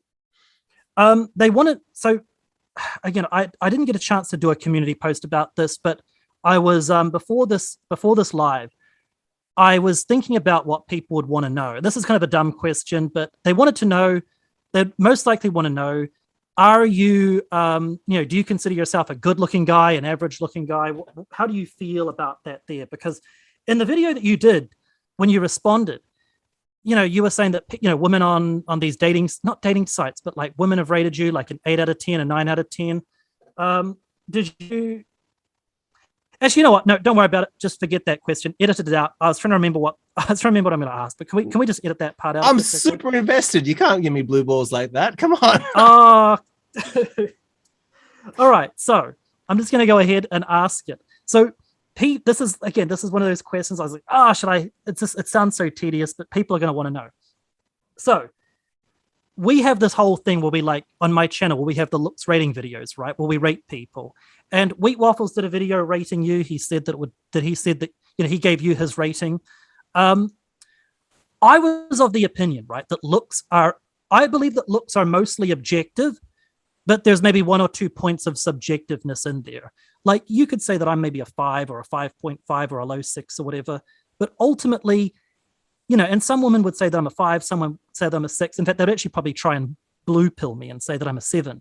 But there's an objective range. Whereas in your video, you were saying about how you're like an 8 out of 10. I think you said that you were an 8 out of 10. I don't have it in front of me right now, but you said that you were sort of about that level. What do you have any reflection on that? People in the comments were saying that you're totally like, oh no, you're not an 8 out of 10. A lot of black pillars were kind of disagreeing with you. Do you have any follow-up to that, or do you still consider yourself to be sort of in that 7 to 8 out of 10 range? There's a weird malevolence in, not for all of them, but for a lot of these black pill guys that really enjoy telling other men that they're ugly. And I think that it's a misery loves company kind of thing. Like they really like the idea of somebody coping and thinking that they're better looking, and the idea of giving them like a low rating. Like, you can see it and you can sort of feel it. For my part, I do think I definitely misjudged Wheat Waffles' actual intention, and that was obvious just from the first email that he sent me, that's not where he was coming from. So he sincerely thinks that he's doing a good job. Nowhere in my videos did I say that thought that I was an 8 out of 10, because I don't believe in the inherent objectivity of appearances. I think that some part of it is objective, like you said, but some part of it's subjective. But the thing is if Wheat Waffles judges my face to be a 5 out of 10, and then when I posted his video on my Patreon and I had people rating me like different things, like 6 out of 10 or 8 out of 10 or whatever it might be, I just wonder, how does like it seems so obvious to me. It's almost difficult for me to sort of understand it. Isn't it clear that there's a subjectivity to looks? The fact that you don't find me attractive, but the mere fact that another individual gives me a different rating out of 10, doesn't that just straight up right there disprove your theory that you can say objectively as a fact this person is a 5 out of 10? And again, it's like, well, just because Wheat Waffles posits himself as like an expert on what's attractive or not, does that mean that all the instances that I've had in my life before of receiving compliments about my looks, suddenly all of that data I need to now toss out of the window because the most recent piece of advice that I've gotten, or that someone has claimed determines my looks, is lower than that? Like, that wouldn't seem to make sense. And so when I hear that somebody says that I'm a 3 out of 10, which I've obviously gotten, and I've seen that in the comment section, or when Wheat Waffle says I'm a 5 out of 10, or when someone says I'm really good looking and that I'm an 8 out of 10, my thought, it doesn't go, oh, well, I need to now adjust my objective attractiveness. I don't even go there. I'm like, okay, that person thinks I'm a 3 out of 10. That person thinks I'm a 5. That person thinks I'm an 8. And anything beyond that would seem pointless. Does that make sense? Yeah, it does. It does make sense. And the thing is, right, there are those guys that do just want to drag you down. You could be the best looking guy ever, but if you have an opinion they don't like, they'll drag you down. There is that cult of negativity. But there's what I hate talking about this subject because it's kind of goofy, but I thought I'll bring it up because people will mention it later. I should have asked you about this subject, so that's why I'm mentioning it. I think that there's an element of objectiveness, but and by the way, I wasn't saying that I don't think you're good looking. I'm just saying that that no homo. I was just saying that maybe I'm misremembering your video. Obviously I am, because I thought that you concluded based on the comments you had received throughout the course of your life that you're about an 8 out of 10. So I'm obviously misquoting you on that one. But when I watched that video, I kind of got a sense that you were very blue-pilled about the looks question, the importance of looks. That's all I'll say about it. Nothing about his videos or anything about that. I'm not even mentioning what we fossils said about you in his video or what you had to say in response to it.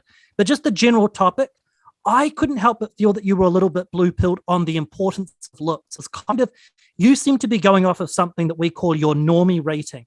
That's where women will always add like 1 to 2 points to, basically, because I don't want to say anything nice. No matter how much of an honest guy you are, if there's a woman in your life who's overweight and she says, am I fat?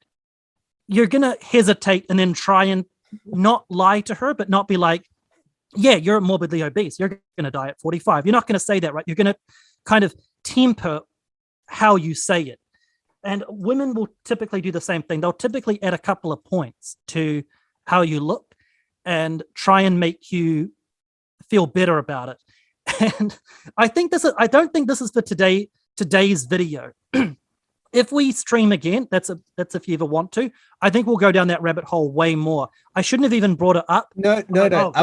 Sorry to cut you off here, but we probably wouldn't. And here's the thing that I think that possibly you and people who think like you on this topic possibly have a lot of difficulty really understanding, is that I did one stream with Wheat Waffles about looks largely, and it was an interesting hour and a half, but that's basically all I could tolerate on that particular topic because it's just not that interesting. And when you say like, or it seemed like, you're coping with that video, I think what you're probably picking up on is it's weird possibly for people who think like you to actually interact with someone who really doesn't care as much as you do. You know what I mean? Like for the black-pilled guys, their life just seems to begin and end based on how they look. They really simplified the huge numbers of attraction that is for men to just this one singular issue. And so their whole self-esteem,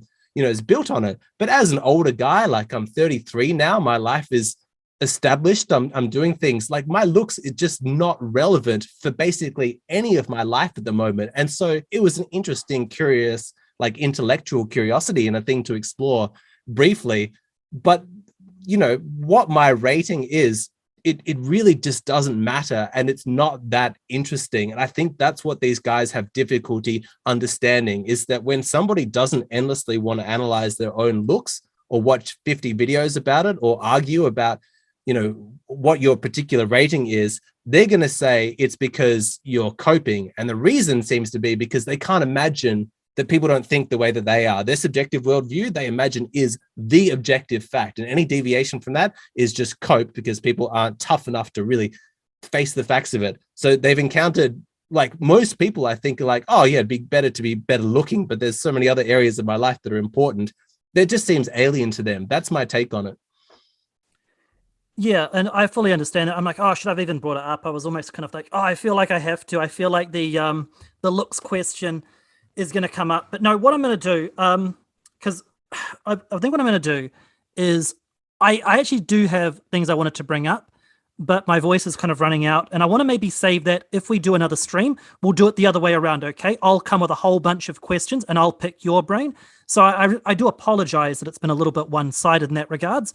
But I think what I'll do is I will save my questions for the next time when I speak to you. If we do a second stream together, I think I'll come and I'll pick your brain for 2 hours and we'll do it that way, as opposed to me diving into the things that I was potentially going to talk about. Is that all right with you? Oh, of course. That's absolutely fine. I'll just say, please don't feel like it's a negative thing to bring up, because I'm like, oh, good. I'm glad that I've got the opportunity to sort of talk about this in a sort of throwaway, you know, manner, because if it's something that people are interested in addressing, I just think, like when I see people in the comments section saying, oh, Alexander's getting more black pilled, and they might be expecting me to talk about like looks like a huge amount, like it might come up, like something might really fascinate me, but please don't foresee that as being the direction of the channel or expect that. What's going on is, number one, I don't think it's on the whole like that important, and even if it is something that's super important, there's not that much that you can do about it. And the tips on how to do things better, I'm obviously not the guy to talk about. I really don't care that much about my appearance.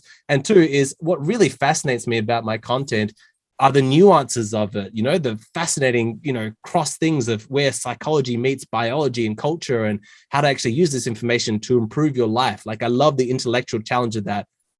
Looks content to me is not intellectually interesting. It's just not. I find it very, very boring. So I'm not going to cover it that often. So I'm glad to have the opportunity to just address that. Yeah, no, that's perfect. I honestly, in all honesty, I didn't want to talk about it either. I was doing it out of obligation. But no, we've talked about so many issues, and it's been really interesting. And I could sit here for the next 3 hours and pick so many other topics that we haven't even touched on, that I think that you and I would both be able to share either an interesting conversation. Might not be an agreement, but I think I could sit here literally for hours and talk to you. I just wanted to bring that up arbitrarily because I was like, oh, you know, people. I was actually going to, before you emailed me, I was actually going to clip that video where you were showing your hairline and saying that you're not actually balding. I was going to clip that, upload it on my channel as a clip, not as a mean-spirited joke, but just as a joke. I was going to title it like, the moment Alexander Grace realizes it's over, or just the moment like that. It's like a meme that we do, sort of that we do basically. I was going to do that, but then after you emailed me, I was like, oh, he might take it the wrong way, so I'm not going to do that. But I'm not going to do it now, because now the joke would be lost. But I was actually going to do that. I was going to clip that and be like, I might even put your name in the title. It's like, man realizes that he's bald. No, you know, man realizes that he's balding, or just some sort of joke that would have been pretty funny. But no. I could honestly sit for hours and talk about other subjects and not even discuss the looks question, but I knew that people would request that I bring up that video, not the video itself about wheat waffles, but the topic of looks, and the fact that how you perceive yourself is an indication of your philosophy on that subject, which, to be fair, is somewhat not an interesting subject, but a relevant subject for a lot of young guys today that doesn't really come into many of your videos. I don't ever see you really addressing those sub 5 guys that got sent their own way because they're not attractive and now have no options, matter how much female psychology they learn. I thought I should just bring it up just to get your general views on it before we wrap up. That's kind of just the only reason why I brought it. I don't care about the interaction between you two. I don't care how you perceive yourself to look. I phrased it poorly. I was just kind of touching on that topic because I knew that someone would say that I should have brought it up. So I was like, oh, I'll bring it up before I leave the call. Oh man, I just lost my train of thought. Oh, sorry. I think I've addressed in my conversation with Wheat Waffles that if you are so ugly that the things I talk about in my videos don't apply to you, then you need to listen to somebody else. And to me, that's kind of it. You know, like I'm not, like if it's true that the looks, you know, is such a massive factor that honestly, like everything that I talk about with regards to female psychology is not relevant to you because you just can't even get your foot in the door because you're so ugly, then I'm sorry. I wish I could help, but obviously I'm not a person that can help you. You need to find someone uglier than me who can speak to your experience and then listen to whatever advice has worked for him. Because I don't think that there's one size fits all, you know? Does that make sense? Yeah, that does make sense. And I think what you said before is perfect. You can't address every single viewer's issue, right? At the end of the day, you need to make videos about a certain, I'm not saying that you pander to a demographic, but you have your ideas, your philosophy, and you do the videos about the subjects that you do, and that's relevant for you. Like there are plenty of like 15-year-old boys out there that are just discovering that they're gay. It's a serious issue, but my videos don't speak to it. I just don't talk about that subject. It's not mitigating that as an important subject, but there are YouTubers out there, 40-year-old gay men. I've brought up gay people a lot on this call. It's a little bit dodgy, but you know, there are middle-aged gay men out there that have entire channels devoted to talking about that problem. So in a sense, it's just not your area. So exactly. when I bring up the fact that you don't talk about the sub-5 males that have no options, it's not that you don't want them as viewers. It's not anything like that. It's just that that's not necessarily the energy, the flow, or of what you really are about. That there's other people out there that speak more to that issue, and that's your response. That's honestly a great response, and I didn't recall that from that conversation with Wheat Waffles. So I apologize for even bringing it up. No. Again, don't worry about bringing it up. No, but that's exactly it. I genuinely have not experienced looks-based discrimination in my life. Like I've never felt like my looks, even with as lazy as I am about my appearance, has ever held me back. And so for people for whom that's a huge issue, I'm just not someone you should come to advice about, because what the fuck do I know? I don't know anything. You know, you're better off speaking to you or someone else who knows about this kind of stuff. But not to let you off the hook totally, I just want to talk about you wanting to post that clip of me with my hair like pushing it back. That's kind of exactly what I was referring to with there's a mean-spirited element within the looks-based community that seems to relish men, like dragging men down with their looks, you know? And we've spoken about how some of these guys online might like really like, you know, criticizing women, and it's like playing to their audience. Don't you see that like what you're doing there is the exact same thing? Like you think it's funny, but think like, why is that funny? Like, why is that appealing to somebody? You know, it's just like, yeah, look, this guy's ugly and he doesn't get it. That's a great, I'm glad you called me out on that. I can definitely appreciate the criticism there. I guess it's kind of like this, right? Imagine, for example, you go to a certain high school in a certain geographic area, and everyone there has their own jokes about Johnny or Sally from the class. They have their own sort of jokes about it. Rationally speaking, you know that those jokes are no better or no less corny than every other jokes that's said about every other high school on the planet.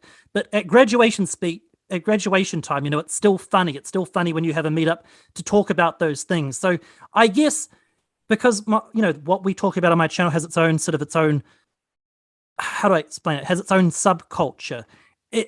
I guess it just speaks to that kind of that in-house joke that you're not thinking. The reason why I didn't do it is because I thought it would come across the wrong way. But B, even if it hadn't, I was on the fence about it because I was like, oh, it could come across as mean-spirited. It could come across as like, I don't know, it just could come across the way exactly how you said it could come across. And that's why I was on the fence about it. And you know, I'm not even saying I would or wouldn't. So I'll defend it in the sense that it's fine to have a little bit of an inside humor. It doesn't have to, it's fine to have a little bit of, I don't know, not below the belt humor. But, I'm not a big believer in political correctness when it comes to to having a sense of humor about something. You know, I'm always a big fan of just kind of letting it all out. And yes, it'd be a little bit not so much mean spirited, but it could come across that way. But that would not be the intent, and two, it's like at the end of the day, I'm sure that you could handle a nobody like me posting a meme about you. It's not going to hurt you anyway. So I guess that was the other thing. I have a philosophy on YouTube. I'm not a big channel, but I have a philosophy of never punch down. Okay, I would never, you know, if some person with 100 viewers makes a video about me, I'm not gonna, you know, hit them back or do a response video, because then you're just punching down. You know, it's like if a kid hits you, you don't beat up the kid. You know, and bigger channels have done videos. Donovan Sharp did a video about me. A YouTuber, this random Norwegian guy with a beard, I can't pronounce his name, but it's BJON Bullasan, or I forget what his name is, but he's a big channel. He did a thing about me. He's got 437k subs, and it's not a dead channel either. It's a very active 400k sub channel, and I didn't respond. So I'm not going to respond to someone who's small. But I have a view that even when I go after people like Rolo or Donovan Sharp, these are all big boys. They can handle themselves. It's not going to, you know, bring down their livelihood that some guy like me does a video about them. It's not actually going to hurt them in any way. It's ultimately just basically, you know, throwing a stone at a brick wall. So if I was to post a meme about you, I know that I'm not actually really hurting anybody, because I know that at the end of the day, however many views that video gets, you will mog it 10-1 in your next video. So it's ultimately not going to hurt you in any way. So that's kind of my justification. God, I sound like I'm totally like trying to justify the unjust. I sound like a naughty kid who's been caught stealing, who's trying to justify it. I'm not buying what I'm saying right now. I am so full of it right now. This justification is so fake. If you're listening to me justify myself, and you're like, "Oh, CBP has, you know, explained himself very well," oh man, you're very your delusional. Self-awareness is very refreshing. It's quite funny, but yeah, I was about to really, you know, challenge everything, the logic bullshit. of everything you said, because I was like, oh that. man, this doesn't make any fucking sense. What the hell is he talking about? What a load about? of crap, man! I'm totally just deluding myself. I started to believe it, like, you know, when you believe your own hype. I was listening to it. I was like, maybe I can sell this point. Maybe I can sell this. And I was like, wait, no, it's dead in the water. I would, yeah. Look, with your content, I think that it would be a shame if it ever devolved into what I call like just straight up bullying, right? Like if you're having a go at people for no reason. But I think that the idea of debunking potentially harmful ideas and exposing why they're not accurate is really, really important. And so, like, you know, watching your channel where you'll criticize a whole bunch of ideas, you know, that like an advice that's sort of given about dating and in this space and masculinity and things like that, I think is really valuable. I think it's super important if anybody's going to enter into this space that and watch, you know, content, they need to look at the opposite side of it as well. I spend a lot of time on feminist like subreddits and discussion forums and things like that. I don't know if people know that, but for me, it's just really, really important to constantly be exposing myself to why men are bad and what's, you know, why women have it tough. You know, like I always want to hear those opposite points of view. It's absolutely essential. Otherwise, you do enter into that echo chamber. But in this particular regard, the idea that because somebody's video gets more views, that means it's not bullying or something like that, or it's not mean in its intent was a real stretch. My point about always punching up is a good point. That point is valid. It's not relevant for me because I can barely punch down anyway. But, you know, if PewDiePie starts roasting a channel with 10k subs, that is very different for him roasting President Biden. Like, there is a difference. My underlying point is valid, but the delusional cope that I tried to spin about how it would be tasteful to me to do memes about your balding, the way I tried to spin that was bullshit, and I totally lost that one. I just like to say that I'm at 0, Alexander Grace 1-0 on that argument. I just want to make that clear. I don't really. I'm just on a philosophical point of view. I don't totally agree about the punching up or down thing as well. I've been reading this book, fantastic book called Good Morning Monster. And there's a woman who runs a very successful antique business, you know, one of like a multi-millionaire in New York. But the reason that she became so successful is because she had the mother from hell who legitimately tortured her. And I don't mean abuse, I really mean torture. And so she used overachieving as an absolute coping mechanism. Now, whenever the newspapers or the gossip magazines would write articles about her, they'd say all kinds of horrible shit, you know, and they're like, oh, well, she's wealthy, she's rich, you know, she's doing better than me, so I can say whatever kind of things, with zero idea of the intense crippling emotional pain that they were putting her under, with basically no thought as to what they were doing when they write these horrible things. The idea that somebody might have more views on YouTube suddenly makes them fair game for like emotional like targeting or hitting them, something like that. That makes zero sense to me. I can't track that logic at all. Interesting. I thought you'd agree somewhat. Maybe let me rephrase it, right? There is a term on the internet called a lol cow. It's like Chris Chan. Chris Chan is a lol cow. It's a person who is known purely for people laughing at them rather than with them. If Chris Chan makes, you know, a better example. Well, he is a good example, but like Onision, for example, his entire career is him being the butt of the joke. Even his own videos is him roasting himself. That's different. Now, I don't have any sympathy for Onision, but if Chris Chan made a YouTube channel and had a big following off of people laughing at him, and you threw shade on him as a 1,000 sub channel, then yeah, you're basically, you know, the millionth ant that's biting an innocent person. That's legitimate. But I do think that there is a difference between going after someone who makes six figures a year off of them putting out, not you, but you know, someone who puts out like controversial content or whatever, someone who's a big kid basically on the scene, versus versus going after someone who made 2 vlogs where they said something really stupid.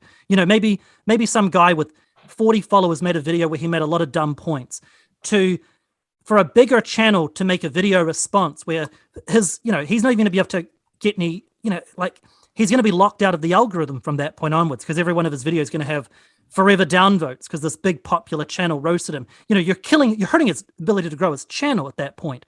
Whereas if a smaller channel roasts a much bigger channel, it doesn't hurt them in their algorithm too much. It's just, I do think that there is a difference within certain contexts, but it's not universal. Obviously, there's a huge difference between group bullying versus, what I was talking about before about going after someone who, A, is wrong. Don't just go after people for no reason. You know, again, there's lots of people that I watch, you know, who I would never do a video criticizing because there's no reason to. They make good content. Why would I? So I never, ever, ever make videos about people I don't think deserve it. But let's say, for example, I was bigger than I was, and I saw a small channel with a few hundred followers who did deserve to be debunked. I probably wouldn't, because I would just feel that it just wouldn't feel right to me. You might not agree, but I think there's something to what I'm saying. The part about me doing the meme about you was bullshit. That was a cope. But the part about not punching down, I think, is a legitimate point. I guess, especially in the context of if a person is like dishing it out, right? Like that makes total sense, you know, like if someone's, you know, happy to sort of go out there and do things, you know, and call out other people, then they open themselves up, like fair game. But then, like you said, if it's a really, really big channel and you're actually fucking with their lives or their capacity to grow their own channel, then you should, you know, be a big boy and kind of show some restraint. But I think on the whole, I just like hate bullying. I think on the whole, like rather than like, criticizing you specifically or anything like that, but like that mean streak in the black pill where they like criticize men's looks and enjoy it, or like that streak in the red pill where they criticize women and they really like it and they get off on it. What do you call it? Like an anger addiction or something like that, but like putting people down and feeling good about it. It's just such an ugly part of humanity to me. I hated it when I was a kid. I hate it just as much as an adult. And because my channel, like I've got to be consistent, right? Like I'm all about healthy relationships and communicating with other individuals in like a respectful way. And so, you know, any kind of bullying, I just dislike it. Ideologically, we 100% agree. I think we're just maybe having a misinterpretation of each other's point on the structure of the point. But my saying is that the most immoral thing you can do is be a bully, and the most moral thing you can do is bully a bully. That's kind of a weird quote that I came up with, but you know, bullying is I loathe bullies, okay? And the things that I regret in life was when I was a little kid, and it's not that I was ever a bully myself, but when I was a little kid and there was a person being bullied and someone would make a joke about them being fat or whatever, and not wanting to be ostracized, I would just kind of smile and chuckle along. You know what I mean? Like when I would not stand up, that's the part of my, growing up that I feel the most, I'll wake up in the middle of the night and think about it, but like, just like it still haunts me when I was, I think back to when I was a kid, and I think of a time where a bunch of people were bullying some kid and I did nothing. And so I totally agree conceptually with that. But also, intent does also matter as well. So sometimes something can be interpreted as bullying when it's not. But I'm going to move off of that point because that's a losing argument. I sound like I'm justifying bullying, and that's not exactly a point that I want to do. It's not a hill I want to die on. So I'm going to hop off this point now and say that I hate bullies, and I agree with Alexander Grace, and I have no disagreements on this subject. I think I have no idea why we got so interested. Like, I've personally found this exchange quite fascinating because I think it does relate to things. Like, what is masculinity? I think for a lot of men who did not grow up with fathers that properly demonstrated masculinity, they might go online and see some, masculinity guru be really tough and like, he's like being rude to women. He's like out on the streets and he's like owning them, calling them out on their bullshit, or he's like, got strong boundaries and he's speaking down to people. You notice like some people like they'll really speak down to you, and that people seem to enjoy that sometimes, and they think, well, maybe that's what masculinity is. It's taking no crap, facts above feelings, and being like tough and strong. And because they've never seen anything else, like in terms of genuine masculine strength, they might think that that's what being a man is all about, being that tough. And it's one of the reasons why, in addition to just my own personal distaste for it, I do think that there's somewhat a responsibility as someone who, I guess people might like want to look to me. I know I said I'm all about the ideas, but I did take your point about we sell our characters slightly, is how you conduct yourself on your channel and in your videos, I think can play into the messages that people are taking. And if I'm saying, well, here's what positive masculinity looks like, I think it's very important that you're always honest, that you're always like respectful and giving people like the benefit of the doubt, but you're also uncompromising with your own integrity. But I think that's just one of the reasons why I got particularly interested in this kind of bullying thing, is perhaps because I do feel like there's a little bit of a battle going on online for young men's souls as to what does masculinity to look like. Does it mean being strong and selfish and getting what you want and don't give a fuck what anybody else,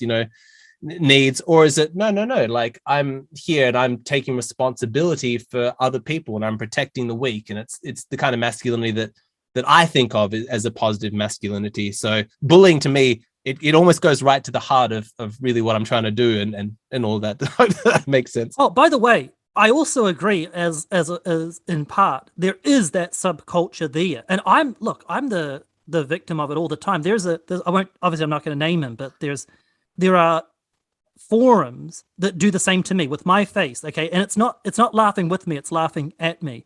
And it's obviously, there's obviously that bullying element, and it's part of that entire subculture, that entire demographic. So I'm not oblivious to that point. I myself have been the quote unquote victim, even though it's, at the end of the day, it's, who cares what a bunch of people in a forum are saying about you? It doesn't matter. But I know what you're talking about, and I agree conceptually. I was more grasping at straws, trying to defend the context to which I was going to post that meme. But on the topic itself, I absolutely agree. There is that subculture there. It's not even remotely masculine at all.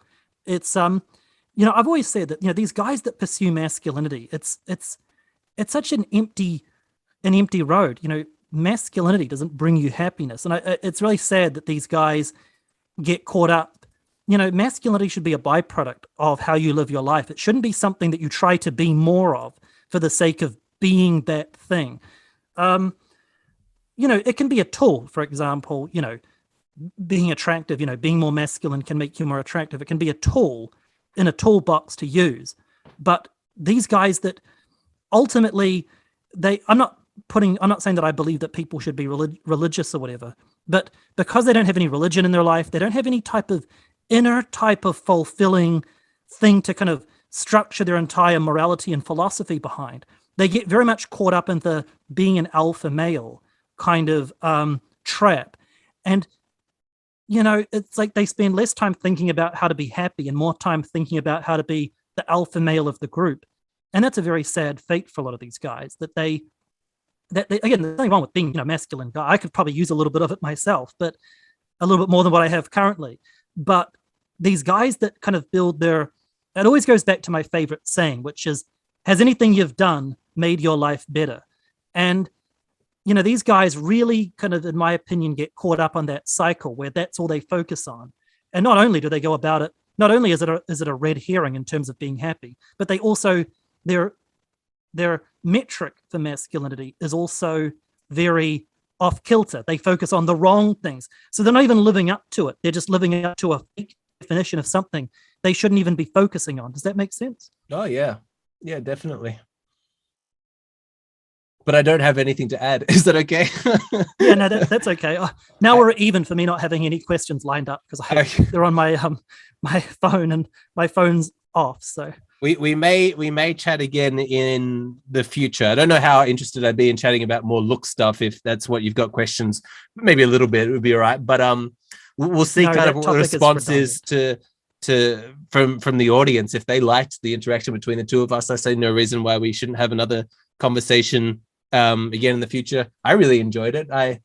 It's again, like, even in the parts, I suppose, where we're not going to come to the same point of view, I can track your logic. You know what I mean? It's not like you're schizophrenic. And I also feel like it's not really emotion driven. Like, there seems to be a rationality behind it. And it's also nice it doesn't really seem like you have like skin in the game, in the sense of, like, to me, it all seems like a bit of a laugh to you, you know, like YouTube's a bit of a hobby. These things are a bit ridiculous. And I think being slightly detached from it, it gives you an element of at least authenticity, that you like, it seems like sincere what you're saying, like you actually kind of believe it, which is quite nice. I don't really sense much pandering. I feel like you'd probably go after anybody that you felt like it, which is nice.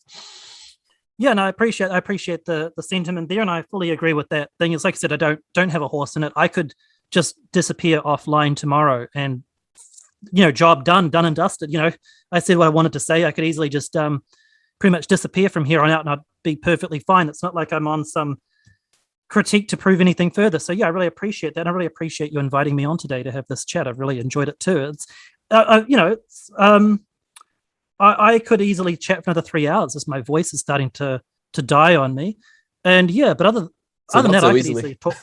Yeah, I could easily keep going. Let's just put it that way. And I'm more than happy, if you ever want to, we can do it again. I am curious to see how the audience will respond to this. I think it's going to be mostly negative against me, and it's going to be like it'll be a response. It'll be a response. But I'm guessing. Hang on a second. After a week, 2.8 upvotes. 286 downvotes, mostly because of things I said that you're getting punished for. That's it. That's going to be it. And what about on your channel? Do you think you'll get a more positive response? No, I think it'll be genuinely positive. They'll probably more agree with you. They'll probably like, man, he was coping so hard with that meme stuff, and they'll probably I think it'll be a mixture. But honestly, I don't think they care. They're pretty intelligent. I know I'll defend them that they're pretty intelligent. I know that they'll have some points to say, but you know, I'm not really I haven't even thought about it, and I'm not going to think about it. But we'll see. I'm more interested to see what yours say. I'm not actually worried because I pretty much know what they're going to say. They're just going to comment on it. It'll be a lot more calmer. But I'm curious to see what your comment section says. I'm going to check, but I think the like to dislike ratio was a good prediction. 2.8 upvotes. And 286 downvotes. That's going to be my prediction. And it'll be a mixed bag. It's going to get to 286 downvotes, and then someone's going to just click downvote just to fuck with you. I think the reason why I'm a little curious is I'm like, all right, we've dedicated, I don't know, almost 3 hours probably chatting, and it's quite different, at least for my channel, because I'm not really sure that we spoke in any way about like, well, here's how to make your life better, here's how to relate to your girlfriend better, here's how to go on more dates, which is more what my channel. This was a very kind of zoomed out and actually just analyzing the kind of space that we exist in and what it's like to be a YouTuber and all that. So it's quite different. It's possible people will be like, "Wow, that was really interesting to actually zoom out like that," or people will be like, "Well, that's not what I subscribe to Alexander Grace for, so I'm not gonna watch it." But if you are watching this deep into the interview because you still find this interesting, wow, you're a true fan. I really appreciate that. And I'm going to go even further, because after Jimmy hops off the call, I'm going to keep on talking, because for my Patreon subscribers, what I like to do after something like this is I'm going to speak for 10-15 minutes on my thoughts, like my closing thoughts on the call and what it was like to chat to him and things like that. So if you want to hear my reaction to this interview, if this hasn't been long enough, you want to go even further, then sign up to my Patreon and you'll get access to that content. Wonderful. Thanks so much, man. I'll hop off now. Okay. Appreciate it. No worries, brother. We'll chat again over email. Excellent. Catch you. Bye-bye. See you, mate.